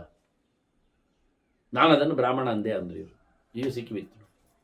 ಹುಟ್ಟುವಾಗ ಬ್ರಹ್ಮನಿಂದ ಹುಟ್ಟಿ ಪ್ರತಿಯೊಬ್ಬನು ಬ್ರಾಹ್ಮಣನಾಗಿ ಬಿಟ್ಟ, ಭಗವಂತನ ಮಕ್ಕಳಾಗಿ ನಿಂತ. ಅವನು ಯಾರಿಗೋಸ್ಕರ ಹುಟ್ಟಿದ, ಯಾರಲ್ಲಿ ಹುಟ್ಟಿದ, ಏನನ್ನು ಹೇಳುತ್ತಾನೆ ಕೇಳಿದರೆ ಅವನು ಬ್ರಹ್ಮನನ್ನೇ ಹೇಳುತ್ತಾನೆ. ಒಳ್ಳೆಯ ಮಕ್ಕಳು ಹಾಗೆ ಯಾರಪ್ಪ ಯಾರಮ್ಮ ನೆನಪಿಸಿಕೊಳ್ಳುತ್ತಾರೆ, ಹೇಳ್ತಾ ಬರ್ತಾರೆ, ಹೆಸರನ್ನು ಉಳಿಸ್ತಾರೆ, ಅದರಂತೆ ಆದರ್ಶವನ್ನು ನಡೆಸ್ತಾರೆ. ಹಾಗೆ ಭಗವಂತನಿಂದ ಹುಟ್ಟಿ ಬಂದವರಿವರು ಭಗವಂತನಿಗೆ ಋಣಿಗಳು, ಭಗವಂತನ ಹೆಸರಿನಲ್ಲಿ ಬದುಕುವವರು, ಭಗವಂತನ ಸೇವಕರು, ಭಗವಂತನ ಭಕ್ತರು. ಆದ್ದರಿಂದ ಅವರು ಹೇಳುವಂಥದ್ದು ದೇವರನ್ನೇ ಸುದ್ದಿ. ಈಗ ಬ್ರಾಹ್ಮಣ ಎನ್ನುವುದಕ್ಕೆ 2 ಅರ್ಥ ಕೊಟ್ಟರು. ಈಗ ಒಂದು ಬ್ರಹ್ಮನಿಂದ ಹುಟ್ಟಿದವ, ಒಂದು ಬ್ರಹ್ಮನನ್ನು ಹೇಳುವವ ಅಂತ. ಬ್ರಹ್ಮ ಅಣತಿ ಗಚ್ಚತಿ ಇತಿ ಬ್ರಾಹ್ಮಣ ಅಂತ. ಭಗವತ್ ತತ್ವವನ್ನು, ಬ್ರಹ್ಮ ಸಂಬಂಧಿಯಾದ ಬ್ರಾಹ್ಮ ತತ್ವವನ್ನು ಚಿಂತನೆ ಮಾಡುವವ, ತಿಳಿಸಿಕೊಡುವವ, ಅನುಸಂಧಾನಕ್ಕೆ ತಂದವ, ಹೊತ್ತು ನಿಂತವ, ಪಾಠದಲ್ಲಿ ಬಂದವ ಅಂತ. ಈಗೇನು ಹೇಳ್ತೀರಿ? ಈಗ ಯಾರಿಂದ ಕೇಳಬೇಕು ಈಗ ಪಾಠ? ಯಾರು ಬ್ರಹ್ಮನನ್ನು ಭಗವಂತನನ್ನು ಅನುಸಂಧಾನ ಮಾಡ್ತಾನೆ ಅವನಿಂದ ಪಾಠ ಕೇಳು, ಇಷ್ಟೇ ನಾವು ಹೇಳೋದು. ಅದನ್ನು ಬ್ರಾಹ್ಮಣರಿಂದ ಕೇಳು ಅಂತ ಹೇಳಿದ್ದು ನಾವು. ನಿಜವಾಗಿ ಬ್ರಾಹ್ಮಣ ಶಬ್ದವನ್ನು ಬಿಡಿಸಿ ಹೇಳಬೇಕಾದ್ರೆ ಯಾರು ಭಗವಂತನನ್ನು ಚೆನ್ನಾಗಿ ತಿಳ್ಕೊಂಡಿದ್ದಾನೆ, ಅರಸಿದ್ದಾನೆ, ಪಡೆದಿದ್ದಾನೆ ಅವನಿಂದ ಪಾಠ ಕೇಳು ಅನ್ನುವುದನ್ನು ಮುದ್ದೆಯಾಗಿ ಹೇಳಿದ್ದು ಬ್ರಾಹ್ಮಣರಿಂದ ಪಾಠ ಕೇಳು ಅಂತ. ಇಷ್ಟೇ, ಮತ್ತೇನಂತ. ಅದು ನಾವು ಶೂದ್ರ ಹೇಳಿದರು ಅವನು ಬ್ರಾಹ್ಮಣನಿದ್ದರೆ ಮಾತ್ರ ಶೂದ್ರ, ವೈಶ್ಯ ಹೇಳಿದರು ಅವನು ಬ್ರಾಹ್ಮಣನಿದ್ದರೆ ಮಾತ್ರ ವೈಶ್ಯ. ಅವನಿಂದ ಕೇಳಿದ್ದು ನಾವು ವೈಶ್ಯರಿಂದ ಕೇಳಿದ್ರೆ ಸಾಮಾನ್ಯ ಜನರಲ್ ಆಗಿ ಹೇಳಿದ್ದಲ್ಲ. ಯಾರು ಬ್ರಹ್ಮ ಚಿಂತನೆ ಮಾಡಿದ್ದಾನೆ ಅವನಿಂದ ಕೇಳು. ಬಹಳ ಅದ್ದೂರಿಯಾಗಿ ಭಗವಂತನ ಚಿಂತನೆಯಲ್ಲಿ ಭಗವಂತನ ಪ್ರತೀಕವನ್ನು ಅರಸಿಕೊಂಡವನಲ್ಲಿ ಅದನ್ನು ಈ ಜಗತ್ತು ಮತ್ತೆ ನೋಡುವನಾ ಹೇಳ್ತಾರೆ. ಮತ್ತೊಂದು ಅರ್ಥ ಕೊಡ್ತಾರೆ, ಇನ್ನೊಂದು ಅರ್ಥ ಚಿಂತನೆಯಲ್ಲಿ ಯಾಜ್ಞವಲ್ಕ್ಯರು ಹೋಗ್ತಾರೆ. ಸರ್ವಂ ವಿಶ್ವಂ ಬ್ರಹ್ಮ ಚೈತತ್ ಸಮಸ್ತಂ. ಇಲ್ಲಿ ಎಲ್ಲ ಇರುವುದು ದೇವರೇ ಅಲ್ವನ. ಅದನ್ನು ಯಾರು ಎಲ್ಲಿಂದ ಬಂದರು ದೇವರಿಂದಲೇ ಬರಬೇಕಲ್ಲ. ಇದು ಮತ್ತೊಂದು, ಇದು ತುಂಬ ಗ್ರಾಚಾರದ ಪೆಟ್ಟಿನ ಮಾತುಗಳೆಲ್ಲ. ಸರಿ ಮಾರಾಯ, ಯಾರು ನಿನಗೆ ಶೂದ್ರ? ಅದು ಶೂದ್ರ ಎನ್ನುವ ಜಾತಿಯವನಲ್ಲಿ, ಶೂದ್ರ ಎನ್ನತಕ್ಕಂಥ ಜಾತಿ ಉಳ್ಳ ಹೆಣ್ಣಿನಲ್ಲಿ ಹುಟ್ಟಿ ಬಂದವ ಶೂದ್ರ ಅಂತ ಅರ್ಥ ಅಲ್ವ. ಸರಿ ಆಯಿತು. ಶೂದ್ರನಲ್ಲಿ ಯಾರಿದ್ದಾನೆ? ದೇವರಿದ್ದಾನೆ. ಶೂದ್ರಿಯಲ್ಲಿ ದೇವರಿದ್ದಾನೆ. ದೇವರಿಲ್ಲದ ಜಾಗ ಇಲ್ಲಲ್ಲ. ಆ ದೇವರೇನು ಕಮ್ಮಿ ಇದ್ದಾನ? ಇಲ್ಲ, ಪೂರ್ಣ ಇದ್ದಾನೆ, ಬೃಹತ್ ಆಗಿದ್ದಾನೆ, ಬ್ರಹ್ಮನಿದ್ದಾನೆ. ಹಾಗಾದರೆ ಭಗವಂತ ವ್ಯತ್ಯಾಸ ಉಂಟ? ಬ್ರಾಹ್ಮಣನಲ್ಲಿರುವ ಭಗವಂತ ಬೇರೆ, ಶೂದ್ರನಲ್ಲಿರುವ ಭಗವಂತ ಬೇರೆ ಇಲ್ಲವಾ? ಒಂದೇ ನಮನೆ. ಸಮೋಹಂ ಸರ್ವಭೂತೇಶು ಕೃಷ್ಣನೇ ಹೇಳಿಕೊಂಡಲ್ವ. ಹಾಗಾಗಿ ಏನಾಯ್ತು ಈಗ? ಸರ್ವಂ ವಿಶ್ವಂ ಬ್ರಹ್ಮ ಚೈತತ್ ಸಮಸ್ತಂ. ಇಡೀ ಜಗತ್ತು ಬ್ರಹ್ಮಮಯ, ದೇವರಿಲ್ಲದ ತಾಣ ಇಲ್ಲ. ನೀವು ಒಪ್ಪಿಬಿಡಿ, ಅದು ವಿಷಯ ಬೇರೆ. ಅಂತರ ಬೈಚದ ತರವಂ ವ್ಯಾಪ್ಯನಾರಾಯಣ ಸ್ಥಿತ, ನಿಮಗೆ ಬೇರೆ ಹೇಳಲಿಕ್ಕೆ ಬರುವುದಿಲ್ಲ. ಹಾಗಾಗಿ ಸರ್ವತ್ರ ಸಮನ್ವಿತನಾಗಿರುವ ಭಗವಂತನನ್ನು ಶೂದ್ರನಲ್ಲಿ ನೋಡಿರುವಾಗ, ಅವನು ಅದನ್ನೇ ತಿಳಿದು ಬಂದಿರುವಾಗ, ಹುಟ್ಟುವಾಗಲೂ ಭಗವಂತನಿಂದಲೇ ಬಂದಿರುವಾಗ, ಅವನಿಂದ ನಿಮಗೆ ವಿಷಯ ಉಂಟು ಅಂತ ಆದರೆ ತಿಳ್ಕೊಳ್ಳಿಕ್ಕೆ ಏನು ಕಷ್ಟ ಆಗ್ತದೆ? ಪಡೆದು ಬಿಡಿ, ಏನು ಗಮ್ಮತ್ತು ಕಷ್ಟ ಅಂತ ಹೇಳ್ತಾನೆ. ಹೀಗೆ ಬಹಳ ಚಂದವಾಗಿ ಸುಮಾರು ಅರ್ಥಗಳಲ್ಲಿ ಇದೆಲ್ಲ ಪಕ್ಕ ಡೈಜೆಸ್ಟ್ ಆಗುವುದಿಲ್ಲ. ಪ್ರಿಜುಡೈಸ್ ಮೈಂಡೆಡ್ ಆದ್ದರಿಂದ, ದುರಾಗ್ರಹ ಗ್ರಹೀತರಾದ್ದರಿಂದ ಮನುಷ್ಯನಿಗೆ ಇದೆಲ್ಲ ಭಾರಿ ಕಷ್ಟದ ವಿಷಯ. ಹಾಗಾಗಿ ತಾನು ತನ್ನದೇ ಆಗಿರತಕ್ಕಂಥ ಒಂದು ಕೂಪಮಂಡೂಕದ ವ್ಯಾಪ್ತಿಯಲ್ಲಿ ಕೆಲವು ಪ್ರಮಾಣಗಳನ್ನು ಕಚ್ಚಿಕೊಂಡು ಅದಕ್ಕೆ ಸಮಾನವಾಗಿ ತನ್ನ ಕಚ್ಚೆಯನ್ನು ಸಹ ಎಳೆದು ಬಿಗಿದು ಆದಷ್ಟು ತನ್ನನ್ನು ತಾನು ಸೇಫ್ ಮಾಡಲಿಕ್ಕೆ ನೋಡ್ತಾನೆ. ಅವನಲ್ಲಿಯೂ ಕಂಡಾಪಟ್ಟೆ ಕೊಳೆ ಇರ್ತದೆ, ಕಚ್ಚದೊಳಗೆ ಹೇಲಿ ಇರ್ತದೆ. ಆದರೆ ಅದನ್ನು ಮುಚ್ಚಿಕೊಳ್ಳಿಕ್ಕೋಸ್ಕರ ಹೊರಗಿನಿಂದ ಕಕ್ಕುತ್ತಾ ಇರ್ತಾನೆ ಉಳಿದವರನ್ನು. ಆಗ ಉಳಿದವರನ್ನು ಬೈಯುವಾಗ ಅವರು ಮುಸುರು ನೋಡ್ತಾರಲ್ಲ, ಯಾರು ಪುಕುಳಿ ನೋಡೋದಿಲ್ಲಲ್ಲ, ಅದರಿಂದ ಅವನದ್ದು ಸೇಫ್ ಅಂತ ತಿಳ್ಕೊಳ್ತಾನೆ. ಮತ್ತೆಂಥದ್ದಿಲ್ಲ, ಎಮ್ಮೆ ಥರ ಈ ಜನ ಏನು ಮಾಡುವ. ಹೀಗಾಗಿ ಬಹಳ ಚಂದವಾಗಿ ಯಾಜ್ಞವಲ್ಕ್ಯ ಬಹಳ ಜೋರಾಗಿ ಸಿದ್ಧಾಂತಗಳನ್ನು ಕಲೀಲಿಕ್ಕೇನೇ ಮನುಷ್ಯನ ಬದುಕು, ಎಲ್ಲಿಂದನಾದರೂ ಇಲ್ಲಿಂದ ಬಿಡುಗಡೆಗೆ ಪಡಿಬೇಕಾತು. ಮತ್ತೀಗ ಲೋಕದಲ್ಲಿ ನಾವು ಅವರನ್ನೆಲ್ಲ ಹಾಗೆ ಒಪ್ಪಿಕೊಂಡು ಇಟ್ಟುಕೊಳ್ಳುವುದಿಲ್ಲಲ್ಲ. ಕೇಳಿದ್ರೆ ಯಾರನ್ನು? ಸಂಸ್ಕಾರ ಇಲ್ಲದವರನ್ನಲ್ವಾ, ದೀಕ್ಷೆಯನ್ನು ಪಡೆಯದವರನ್ನಲ್ಲ, ದೇವರೇ ಸರ್ವಸ್ವ ಅಂತ ಹೇಳದವ, ಬ್ರಹ್ಮನನ್ನು ಮಾತಾಡಿಸದವ, ಅವನ ಎಚ್ಚರವನ್ನು ತಪ್ಪಿಸಿಕೊಂಡವ, ಅದು ಅವನ ಸಿದ್ಧಾಂತವನ್ನು ಒಪ್ಪದವ ಅಲ್ವಾ. ಅದು ಹೋಗಲಿ, ನಮಗೇನು, ಅವ್ರು ಬೇಡ ಅಂತ. ನೀವು ಅಜ್ಞಾನತ ಕರ್ಮಯೋನಿಂ ಭಜಂತೆ ಘೋರಾದ ಅಜ್ಞಾನಾತ್ ಪ್ರಾಕೃತಂ ಯೋನಿಜಾಲಂ. ಅವರು ತಪ್ಪು ತಿಳುವಳಿಕೆಯಿಂದ ದೇವರನ್ನು ತಿಳ್ಕೊಳ್ಳದೇ ಇರುವುದರಿಂದ ಅವರು ಬೇರೆ ಬೇರೆ ಕರ್ಮವನ್ನು ಮಾಡ್ತಾ ಬೇರೆ ಬೇರೆಯಾಗಿ ನಿಂತರಲ್ಲ. ಹೋಗಲಿ, ಅವ್ರು ಬೇಡ ನಮಗೆ, ಅವರಿಂದ ಕೇಳಬೇಡ. ಹೇಳಲಿ, ನಾನು ಕೇಳಿದ್ನ. ಗೊತ್ತಿಲ್ಲದವ ನೀನು ಅವನ ಹತ್ರ ಹೋಗಿ ಪಾಠ ಕೇಳಲಿಲ್ಲ. ಯಾರು ಗೊತ್ತು ಮಾಡಿಕೊಂಡಿದ್ದಾನೆ ಅವನು ಯಾವನವನಾದರೂ ಕೇಳಲಿಕ್ಕೆ ಬರ. ಯಾಕೆ? ಅವರು ಗೊತ್ತು ಮಾಡಿಕೊಂಡವ ಬ್ರಾಹ್ಮಣನೇ, ಯಾವ ಯೋನಿಯಲ್ಲಿ ಎಲ್ಲೇ ಕೂತಿರಲಿ. ಈಗ ವಿದುರ ಎಂಥದೇ ಆಗಲಿ, ಹೇಗೇ ಇರಲಿ, ಕೃಷ್ಣ ಅವನ ಮನೆಯಲ್ಲಿ ಹೋಗುವ ಹೇಳಿ ಊಟ ಮಾಡಲಿಲ್ವ? ಹಾಗೆ ಅವನು ಉಪದೇಶ ಮಾಡಿ ಕೇಳಲಿಲ್ವ? ವಿದುರ ನೀತಿ ಅಷ್ಟು ದೊಡ್ಡದಿಲ್ಲ ಚಿಂತನೆಗೆ. ಎಲ್ಲ ಗೀತೆಗಳಂತೆ ವಿದುರ ಗೀತೆಯೂ ಉಂಟಲ್ಲ. ಮತ್ತೆ ಅವ್ರು ಹೇಳಿದ್ದೆಲ್ಲ ಕೇಳಬಾರ್ದು. ಮತ್ತೆ ಯಾರ್ಯಾರು ಕೂಗುವುದನ್ನೆಲ್ಲ ಅರ್ಥ ಇಲ್ಲದ ಭಾಷೆಗಳಲ್ಲಿನ ಗೆರೆಗಳನ್ನೆಲ್ಲ ದಿನನಿತ್ಯ ಬ್ರಾಡ್ಕಾಸ್ಟ್ ಮಾಡ್ತೀರಿ. ಏನಂತಿಲ್ಲ, ಯಾರಿಗೂ ಇಲ್ಲ, ಸಂಬಂಧ ಇಲ್ಲ ಒಂದಕ್ಕೊಂದು. ಇವು ಅತ್ಯಂತ ಎತ್ತರದ ಭಗವಂತನ ಬಗ್ಗೆ ಬಿತ್ತರಿಸುವ ಮಾತುಗಳು. ಅದನ್ನು ಈ ಜನ್ಮದಲ್ಲಿ ಕೇಳಲಿಕ್ಕೆ ಕಿವಿ ಇಲ್ಲ ನಮ್ಮಲ್ಲಿ. ಎಂತ ಮಾಡುವ? ಆಗಲೇ ಅದೇ ಹೇಳಿದ್ದು ನಾನು. ಇದ್ದ ಬಿದ್ದ ದೇವರನ್ನು ಹೊರತುಪಡಿಸಿದ ಎಲ್ಲ ಶಕ್ತಿಗಳನ್ನೆಲ್ಲ ನಾವು ನಂಬಿದವರು, ಪ್ರತಿಷ್ಠೆ ಮಾಡಿದವರು, ಅದರಂತೆ ಮೂಲವಾದ ಎಲ್ಲ ಸಂಗತಿಗಳನ್ನು ವೇದಾದಿಗಳನ್ನೆಲ್ಲ ಬದಿಗಿಟ್ಟು ಯಾರ್ಯಾರು ಏನೇನು ಗೀಚಿದ್ದನ್ನೆಲ್ಲ ಬ್ರಾಡ್ಕಾಸ್ಟ್ ಮಾಡುವುದು. ಇದು ನಿರಂತರ ನಮ್ಮದು ನೋಡ್ಲಿಕ್ಕೆ ಹೋದರೆ. ಇದಕ್ಕೆ ಕಾಂಪಿಟೇಷನ್ಗಳು, ಇದಕ್ಕೆ ಸ್ವತ್ತುಗಳು, ದುಡ್ಡುಗಳು ಎಲ್ಲ ಎಂತ ಮಾಡಲಿಕ್ಕೆ ಉಪಯೋಗ ಆಗ್ತದೆ. ಹೀಗೆ ಬಹಳ ಚಂದವಾಗಿ ಯಾಜ್ಞವಲ್ಕ್ಯ ಹೇಳಿದ, ಬಗೆ ಬಗೆಯ ಕರ್ಮಗಳನ್ನು ಮಾಡಲಿಕ್ಕೆ ಹೋಗಿ ದೇವರನ್ನು ಮರೆತು ಬಿಟ್ಟವರು ಬೇರೆ ಬೇರೆ ಜಾತಿಗಳು ಅಂತ ಎನಿಸಿಕೊಂಡು ಕೂತು ಬಿಟ್ಟರು. ಏನು ಮಾಡಲಿಕ್ಕೆ ಆಗ್ತದೆ? ಅದು ಘೋರವಾದ ಅಜ್ಞಾನ ಅಂತಾನೆ. ಘೋರಾದ ಜ್ಞಾನ ಪ್ರಾಕೃತಂ. ಬಹಳ ವಿಚಿತ್ರವಾದ ತಪ್ಪು ಕಲ್ಪನೆಯಿಂದಾಗಿ, ತಪ್ಪು ಸಾಧನೆಗಳಿಂದಾಗಿ ಅವರು ವಿಚಿತ್ರವಾದಂತಹ ಯೋನಿಗಳಲ್ಲಿ, ಕೇವಲ ಈ 4 ಜಾತಿ 5 ಜಾತಿ ಅಲ್ಲ, ಇನ್ನೂ ನೀಚವಾದಂತಹ ಕ್ರಿಮಿಕೀಟಗಳಾಗಿ, ಪ್ರಾಣಿ ಪಕ್ಷಿಗಳಾಗಿ, ಮರಮಟ್ಟುಗಳಾಗಿ, ಯಾವುದೋ ಹುಳ ಹುಪ್ಪಟೆಗಳಾಗಿ ಹುಟ್ಟಿ ಬರ್ತಾರೆ ಇವರು. ಇಂಥದ್ದೇ ಮಾಡ್ತಾರೆ. ಎತ್ತರಕ್ಕೇರದೆ, ಒಳ್ಳೆಯದನ್ನು ಚಿಂತನೆ ಮಾಡದೆ, ಬೆಳೆದು ನಿಲ್ಲದೆ, ಅದನ್ನೇ ಕೃಷ್ಣ ಹೇಳಿದ ತತ್ವೇ ನಾತಶ್ಚ್ಯವಂತಿತೆ ಅಂತ ಜಾರ್ತಾರೆ, ಕಳ್ಕೊಳ್ಳುತ್ತಾರೆ ಅನ್ನುವ ನೆಲೆಯಲ್ಲಿ ಬಹಳ ಚೆನ್ನಾಗಿ ಹೇಳಿದೆ. ಹೀಗೆ ಹೇಳುತ್ತಾ ಜನಕರಾಜನಿಗೆ ಸ್ವಸ್ತಿತೇಸ್ತು ನಿತ್ಯಂ ಅಂತ ಹೇಳಿ ಅನುಗ್ರಹ ಮಾಡಿದ್ದಾನೆ. ಒಳ್ಳೆಯದಾಗಲಿ ಅಂತ ಹೇಳಿದ. ಮುಂದೆ ಭೀಷ್ಮರು ಧರ್ಮರಾಜನಿಗೆ ಯಾಜ್ಞವಲ್ಕ್ಯರ ಈ ಸಿದ್ಧಾಂತಗಳ ಬಗ್ಗೆ ಕೆಲವು ಮಾತುಗಳನ್ನು ಹೇಳುತ್ತಾರೆ. ಹೀಗೆ ಜನಕ ಮುಂದೆ ಅವನ ಹತ್ರ ಕೇಳಿಕೊಂಡವ ಬಹಳಷ್ಟು ದಾನ ದಕ್ಷಿಣೆಗಳನ್ನೆಲ್ಲ ಕೊಟ್ಟು, ರತ್ನದಾನ, ಗೋದಾನ ಎಲ್ಲ ಮಾಡಿ, ಚಿನ್ನದಾನ ಎಲ್ಲ ಮಾಡಿ, ತನ್ನ ಮಗನನ್ನು ಪಟ್ಟದಲ್ಲಿ ಕುಳ್ಳಿರಿಸಿ ಯೋಗ್ಯವಾದ ಉಪದೇಶದಂತೆ ಯಾಜ್ಞವಲ್ಕ್ಯರ ನೆಲೆಯಲ್ಲಿ ಯತಿಧರ್ಮವನ್ನು ಸ್ವೀಕಾರ ಮಾಡಿದ. ಸರ್ವಮ್ಯಸ್ತಮಯ ಅಂತ ಸನ್ಯಾಸಿಯಾದ. ಸನ್ಯಾಸಿಯಾಗಿ ಸಾಂಖ್ಯ ಯೋಗಗಳ ಪಾಠವನ್ನು ಚೆನ್ನಾಗಿ ಕೇಳಿದ, ತಿಳ್ಕೊಂಡ. ಪ್ರಾಕೃತಂ ಪರಿಗರ್ಹಯನ್, ಪ್ರಾಕೃತವಾದ ಅಂದರೆ ಪ್ರಕೃತಿ ಧರ್ಮದ ಪಾಠ ಆಗಿದ್ದಿದೆ ಅವನಿಗೆ. ಸಾಂಖ್ಯ ಪಾಠ ಅಂದರೆ ಅದರಿಂದ ಪ್ರಕೃತಿ ಸಂಬಂಧಪಟ್ಟ ಸಂಗತಿಗಳನ್ನೆಲ್ಲ ಹೊರಗೆ ಬಿಟ್ಟ, ಪ್ರಾಕೃತವಾದದ್ದನ್ನೆಲ್ಲ ಬಿಟ್ಟುಕೊಟ್ಟ. ಹೀಗಾಗಿ ಬಹಳ ಉತ್ತಮನಾಗಿ ನಿಂತ. ಅದರಂತೆ ನೀನು ಸಹ ಉತ್ತಮನಾಗಲಿಕ್ಕೆ ಉಂಟು. ಶುಚಿಹಿ ತಸ್ಮಾತ್ ಶುಚಿರ್ಭವ. ದೇವರು ಶುದ್ಧನಿದ್ದಾನೆ, ಯಾವುದೇ ಪ್ರಾಕೃತವಾದ ಸಂಪರ್ಕಕ್ಕೆ ಒಳಗಾಗದವ, ತ್ರಿಗುಣಾತೀತ, ನಿರ್ಲಿಪ್ತ, ಹುಟ್ಟು ಸಾವುಗಳಿಂದ ದೂರ, ದೋಷ ವಿದೂರ ಅಂತ ಭಗವಂತನ ವಿಶೇಷ ಅನುಸಂಧಾನಗಳಿಂದ ನೀನು ಶುದ್ಧನಾಗಬೇಕು, ಬುದ್ಧನಾಗಬೇಕು. ದಾನದ ಬಗ್ಗೆ ಒಂದು ಚಂದದ ಮಾತು ಭೀಷ್ಮರು ಇಲ್ಲಿ. ಅಂದರೆ ನಿರ್ಲಿಪ್ತದ ಲಕ್ಷಣಕ್ಕೆ ವ್ಯವಸ್ಥೆ, ಕೇಳಲೇಬೇಕಾದ ಸಂಗತಿ ಅದು.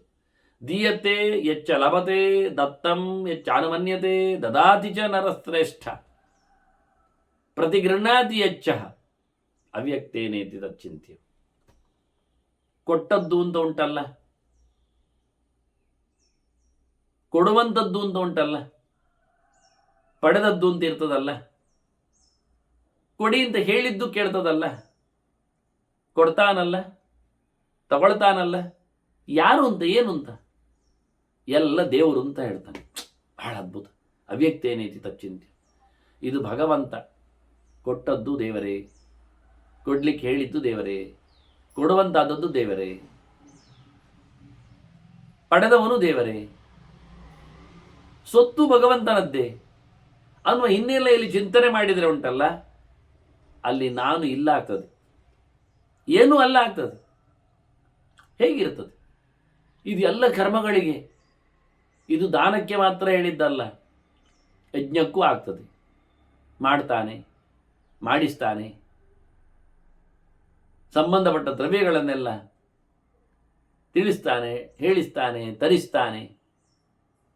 ಈ ಎಲ್ಲವೂ ಕ್ರಮಬದ್ಧವಾಗಿ ಅದ್ಭುತವಾಗಿ ಭಗವಂತನಿಂದ ನಡೆಯುವಂಥದ್ದು. ಕಾಣದ ಕೈ ನಮ್ಮ ಬೆನ್ನ ಹಿಂದೆ ಕೂತು ಕೆಲಸ ಮಾಡಿಸಿದೆ. ಅವ್ಯಕ್ತ ಶಬ್ದಕ್ಕೆ ಇನ್ನೊಂದು ಅರ್ಥ ಅದು. ಕಾಣದ ಶಕ್ತಿ ನಮಗೆ ಈ ನಮೂನೆಯಾದ ಫೋರ್ಸ್ ಕೊಟ್ಟು ನಡೆಸಿಕೊಟ್ಟಿದೆ. ಕಾಣದ ಫಲ ನಮ್ಮನ್ನು ಬಹಳ ಸುಂದರವಾಗಿ ಎತ್ತರಕ್ಕೆ ಏರಿಸಿದೆ. ಆತ್ಮ ಹ್ಯೇವ ಆತ್ಮನೋ ಹ್ಯೇಕಃ ಕೋನ್ಯಸ್ತಸ್ಮಾತ್ ಪರೋ ಭವೇತ್. ನಿನಗಿಂತ ಬೇರೆ, ನಿನಗಿಂತ ಮಿಗಿಲು ಅವನಲ್ಲದಿನ್ಯಾರು ಅಲ್ಲವ? ನೀನಲ್ಲ ದೊಡ್ಡವ, ಇನ್ನೊಬ್ಬಲ್ಲ ದೊಡ್ಡವ, ಹಾಗಾದ್ರೆ ಯಾರು ದೊಡ್ಡವ? ಆತ್ಮ ಹ್ಯೇವ ಆತ್ಮನೋ ಹ್ಯೇಕಃ. ಆತ್ಮನಿಗೆ ಆತ್ಮನೇ ಮುಖ್ಯ. ಆತ್ಮನಿಗಿಂತ ಮುಖ್ಯನಾದ ಆತ್ಮ ಅದು ಪರಮಾತ್ಮನೇ. ಅದನ್ನೇ ಪರಮಾತ್ಮ ಅನ್ನುವುದು, ಮುಖ್ಯ ಆತ್ಮ ಅನ್ನುವುದು, ಸಾರಾತ್ಮ ಅನ್ನುವುದು, ವಿಜಿತಾತ್ಮ ಅನ್ನುವುದು, ವಿಧೇಯಾತ್ಮ ಅನ್ನುವುದು, ವಿಶ್ರುತಾತ್ಮ ಅನ್ನುವುದು.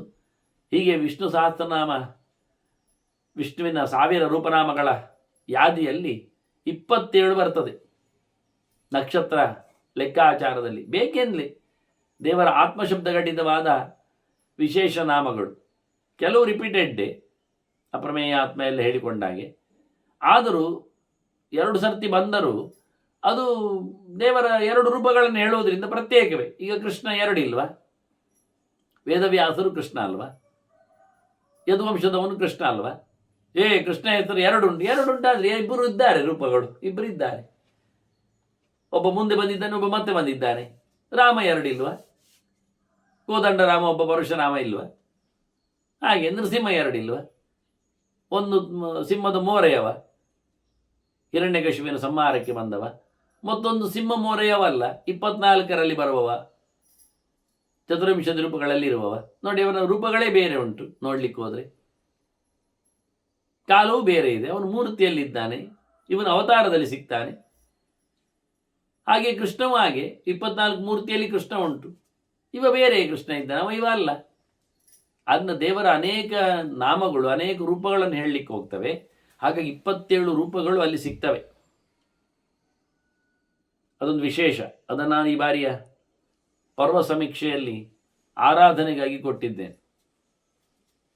ಅದರಂತೆ ಭಗವಂತ ವಿಶೇಷವಾಗಿ ಎಲ್ಲ ಜೀವರಿಗಿಂತ ಮಿಗಿಲು ಅಂತ ಜೀವನಿಗೆ ಗೊತ್ತಾಗಬೇಕು. ನನ್ನ ಆತ್ಮ, ನನ್ನ ಅಂತರ್ಯಾಮಿ ನನಗಿಂತ ಮಿಗಿಲಾಗಿದ್ದಾನೆ ಅಂತ ತಿಳ್ಕೊಂಡ್ರೆ ಮುಗಿದೋಯ್ತು. ಏವ ಮನ್ಯಸ್ಸು ಸತತಂ ಅನ್ಯಥಾ ಮಾ ವಿಚಿಂತಯ. ನೀನು ದಿನ ಹೀಗೆ ತಿಳ್ಕೊ ಮಾರಾಯ, ಬೇರೆ ಏನು ಬೇಡ. ನನಗಿಂತ ಮಿಗಿಲು ಬೇರೆ ಯಾರೂ ಅಲ್ಲ, ದೇವರಲ್ಲದೆ ಅವನೊಬ್ಬನೇ ಪ್ರಧಾನ, ನನ್ನ ಅಂತರ್ಯಾಮಿಯಾದವ, ನನ್ನ ಬಿಂಬರೂಪ ಅನ್ನುವ ಅನುಸಂಧಾನ. ಮಮ ಸ್ವಾಮಿ ಹರಿರ್ನಿತ್ಯಂ ಆತ್ಮೇತುಪಗಚ್ಚಂತಿ ಗ್ರಾಹಯಂತಿ ಚ. ಇದೇ ಸೂತ್ರ ಚಿಂತನೆ, ಇದೇ ಪ್ರಧಾನವಾದಂತಹ ಔಚಿತ್ಯ ವಿಷಯ. ಟೋಟಲ್ ಸೂತ್ರದ ಪ್ರಧಾನವಾದ ಅಂಶ ಅಂದರೆ ಇದುವೇ, ಆತ್ಮತ್ವೋಪಾಸನೆ. ಭಗವಂತ ಸ್ವಾಮಿ ಅಂತ ಹೇಳಿ, ಅಂತರ್ಯಾಮಿ ಅಂತ ಹೇಳಿ ತಿಳಿಯುವಂತಹ ಕತೆ. ಅದರಿಂದಲೇ ಸೂತ್ರಕ್ಕೆ ಆತ್ಮಸೂತ್ರ ಅಂತ ಹೆಸರು ಅಂತ ಹೇಳಿದ್ದೆ ನಾನು. ಲೆಕ್ಕಾಚಾರದಲ್ಲಿ ಹಾಗೆ ಬಂದಿದೆ ಅಂತ. ಯಸ್ಯಾವ್ಯಕ್ತಂ ನ ವಿದಿದಂ ಸಗುಣಂ ನಿರ್ಗುಣಂ ಪುನಃ ತೇನ ತೀರ್ಥಾನಿ ಯಜ್ಞಾಶ್ಚ ಸೇವಿತವ್ಯ ವಿಪಶ್ಚಿತ. ಯಾರಿಗೆ ದೇವರ ಸುದ್ದಿ ಸರಿಯಾಗಿ ಆಗಲಿಲ್ಲ, ಅನುಸಂಧಾನಕ್ಕೆ ಬರಲಿಲ್ಲ, ಸಕಲಗಳು ಸಂಪೂರ್ಣನಾದ ಭಗವಂತನನ್ನು ಪ್ರಕೃತಿಬದ್ಧವಾದ ಗುಣತ್ರಯದಿಂದ ದೂರನನ್ನಾಗಿ ಯಾರಿಗೆ ತಿಳ್ಕೊಳ್ಳಿಕ್ಕೆ ಸಾಧ್ಯ ಆಗ್ತಾ ಇಲ್ಲ, ಧಾರಣೆಯಲ್ಲಿ ಬರ್ತಾ ಇಲ್ಲ, ಅದಕ್ಕಾಗಿ ಅವನು ಶುದ್ಧ ಮನಸ್ಕನಾಗಲಿಕ್ಕೆ ಶುದ್ಧಾಹಾರಗಳಿಂದ, ಶುದ್ಧ ದೇಹಗಳಿಂದ ಇರಲಿಕ್ಕಾಗಿ ತೀರ್ಥಕ್ಷೇತ್ರ ಸಂಚಾರ ಮಾಡಬೇಕವ, ಯಜ್ಞ ಯಾಗಗಳನ್ನು ನಡೆಸಿಕೊಡ್ಬೇಕವ. ಯಜ್ಞಶಿಷ್ಟ ಆಸನಸ್ತಂತ ಮುಚ್ಚಂತೆ ಸರ್ವ ಕಿಲ್ಬಿಷೈ ಅಂತ ಅವನು ಪಾಪದೂರನಾಗ್ತಾನೆ, ಶುದ್ಧಾಂತಕರಣನಾಗ್ತಾನೆ. ಆಗ ಆಹಾರ ಶುದ್ಧವು, ಸತ್ವಶುದ್ಧಿ, ಸತ್ವದು ಧ್ರುವಾಸ್ಮೃತಿ ಅಂತೇಳಿ ಯಜ್ಞಶೇಷವನ್ನು ಉಣ್ಣುವ ಮೂಲಕ ಅವನ ದೇಹ ಶುದ್ಧಿಯಿಂದ, ಮನಃಶುದ್ಧಿಯಿಂದ ಭಗವದೆಚ್ಚರ ಸಂಪಾದನೆಗೆ ಲಾಭ ಆಗ್ತದೆ. ಆದ್ದರಿಂದ ಅವನು ಬಹುಮುಖದಿಂದ ಯಜ್ಞಗಳನ್ನು ನಡೆಸಬೇಕು. ದ್ರವ್ಯಯಜ್ಞಗಳು, ಜ್ಞಾನಯಜ್ಞಗಳು ಇವೆಲ್ಲ ಆಗ್ತಾ ಬರಬೇಕು. ಹಾಗೆಯೇ ತೀರ್ಥಗಳ ಸಂಚಾರಗಳನ್ನು, ಬಹಳ ತೀರ್ಥಗಳೆಡೆಗೆ ಸಾಗಬೇಕು. ಹಾಗೆ ಸಾಗ್ತಾ ಸಾಗ್ತಾ ಬುದ್ಧಿ ಗಟ್ಟಿಯಾಗಿ ಅವ ಅನುಸಂಧಾನಕ್ಕೆ ಬರ್ತಾನೆ, ಚಿಂತನೆಗೆ ನಿಲ್ಲುತ್ತಾನೆ. ತೀರ್ಥಾನಿ ಅಂದರೆ ಶಾಸ್ತ್ರಗಳು ಅಂತಲೂ ಅರ್ಥ ಹೌದು. ತೀರ್ಥಾನಿ ಅಂದರೆ ಸರೋವರ, ನದಿ, ಜಲಾಶಯಗಳು ಅಂತಲೂ ಅರ್ಥ ಹೌದು. ತೀರ್ಥಾನಿ ಅಂದರೆ ತೀರ್ಥರು ಅಂತಲೂ ಅರ್ಥ ಇದೆ. ಸನ್ಯಾಸಿಗಳು, ತಿಳಿದವರು, ಶಾಸ್ತ್ರವೇತ್ತರು ಎನ್ನುವ ಅರ್ಥವನ್ನು ಮಾಡಲಿಕ್ಕೆ ಬರ್ತದೆ. ಹೀಗಾಗಿ ಸಜ್ಜನರ ಸಮುದಾಯದೆಡೆಗೆ ಸಾಗು, ಎಲ್ಲವನ್ನು ತೊರೆದು ನಿಂತವರ ಬೆನ್ನ ಹಿಂದೆ ನಿಲ್ಲು, ನಮ್ಮನ್ನು ಪಾರುಗೊಳಿಸತಕ್ಕ ಪಾಠಗಳನ್ನು ಕೇಳು. ತಾರಯತೀತಿ ತೀರ್ಥಂ ಅಂತ ಶಾಸ್ತ್ರಗಳನ್ನು ಪಾಠ ಕೇಳು. ಅದಕ್ಕಾಗಿ ಬಹುಮುಖದ ಸಮಾರಾಧನೆ, ಯಜ್ಞ ಅಂದರೆ ಆರಾಧನೆ, ಸಜ್ಜನರ ಸಮಾರಾಧನೆ, ಒಳ್ಳೆಯವರ ಪೂಜೆ ಪುನಸ್ಕಾರ, ಅವರ ಜೊತೆಯಲ್ಲಿರುವುದು, ಅವರ ಸೇವೆ ಮಾಡುವುದು, ತದ್ವಿಧಿ ಪ್ರಣಿಪಾತೇನು ಹೇಳಿದ ಹಾಗೆ ಈ ನೆಲೆಯಲ್ಲಿ ಮಾಡಿಕೊಂಡಾಗ ನಿನಗೆ ಖಂಡಿತವಾಗಿಯೂ ಭಗವಂತನ ಚಿಂತನೆ ಅದು ಗಟ್ಟಿಯಾಗಲಿಕ್ಕೆ ಸಾಧ್ಯ. ಲಭತೆ ಅವ್ಯಕ್ತ ಸಂಸ್ಥಾನಂ ವಾಸ್ತವವಾಗಿ ಬೇರೆ ಕಡೆಯಿಂದ ಸಿಗುವುದಿಲ್ಲ ಮಾರಾಯ. ನ ಸ್ವಾಧ್ಯಾಯೈ ತಪೋಭಿರುವ ಮತ್ತೆ ಯಜ್ಞ ಇರುವ ಕುರುನಂದನ ಲಭತೆ ಅವ್ಯಕ್ತ ಸಂಸ್ಥಾನಂ ಜ್ಞಾತ್ವಾ ವ್ಯಕ್ತಂ ಮಹೀಪತೆ ಜ್ಞಾತ್ವಾ ವ್ಯಕ್ತಂ ಮಹೀಯತೆ. ಮತ್ತೆ ನಿಮಗೆ ಭಗವಂತನ ಎಚ್ಚರ ಇಲ್ಲಿ ಹೇಳುವಾಗ ಕೃಷ್ಣ ಹೇಳುವ 3 ಕರ್ಮಗಳನ್ನು ಇಟ್ಟುಕೊಳ್ತಾನೆ. ಯಜ್ಞದಾನ ತಪಕರ್ಮ ನತ್ಯಾಜ್ಯಂ ಕಾರ್ಯಮೇವ ತತ್ ಅಂತ. ಯಜ್ಞಯಾಗಗಳನ್ನು ಬಹಿರ್ಯಾಗಗಳನ್ನಾಗಿಸಿಕೊಳ್ಳುವುದರಿಂದಲೂ ದಾನ ದಕ್ಷಿಣೆಗಳಿಂದ ಸಂತೃಪ್ತಿಯನ್ನು ಪಡಿಸುವುದರಿಂದಲೂ ವ್ರತನಿಯಮಗಳನ್ನು ನಿರಂತರವಾಗಿ ಉಪವಾಸಾದಿಗಳಲ್ಲಿ ನೆಲೆಗೊಂಡದ್ದರಿಂದಲೂ ದೇವರು ಗೊತ್ತಾಗ್ತಾರೆ ಅಂತ ಹೇಳಬೇಡ. ಇವೆಲ್ಲ ದೇವರನ್ನು ಪಡೀಲಿಕ್ಕಿರತಕ್ಕ ಮಾಧ್ಯಮಗಳು. ನಾನಾಗಿ ಹೇಳಿದಾಗೆ ಆಹಾರ ಶುದ್ಧ ಸಪ್ತಶುದ್ಧಿ ಅಂತ ಹೇಳಿಕೊಂಡು ಅಷ್ಟೇ ಹೊರತು ಕೇವಲ ಬಗೆ ಯಜ್ಞ ಮಾಡ್ತಾ ಇರೋದು ಜ್ಞಾನ ಬರ್ತದ? ಬರುವುದಿಲ್ಲ. ಯಜ್ಞ ಮಾಡುವ ಮೂಲಕ ಶುದ್ಧನಾಗ್ತಾನೆ, ಜ್ಞಾನದೆಡೆಗೆ ವಾಲ್ತಾನೆ. ದಾನ ಮಾಡ್ತಾ ಇದ್ದಾಗ ಜ್ಞಾನ ಬರ್ತದ? ಬರುವುದಿಲ್ಲ. ಮಾತ್ರನ ಕಥೆಯಲ್ಲಿ ಸೇರಿಕೊಳ್ಳುವ ಮೂಲಕ ಅವನು ಮಾತಾಡಿ ಇವನಲ್ಲಿ ವೈರಾಗ್ಯವನ್ನು ಮೂಡಿಸಿ ಜ್ಞಾನಕ್ಕೆ ಯೋಗ್ಯರನ್ನಾಗಿಸ್ತಾನೆ. ತಪಸ್ಸು ಮಾಡುವುದರಿಂದ ನಿರಂತರವಾಗಿ ದೇಹದಲ್ಲಿ ಇಂದ್ರಿಯಗಳು ತಮ್ಮ ಲೌಲ್ಯವನ್ನು ಕಳಿಸಿಕೊಂಡು ದೇವರಡಿಗೆ ವಾಲ್ತಾರೆ.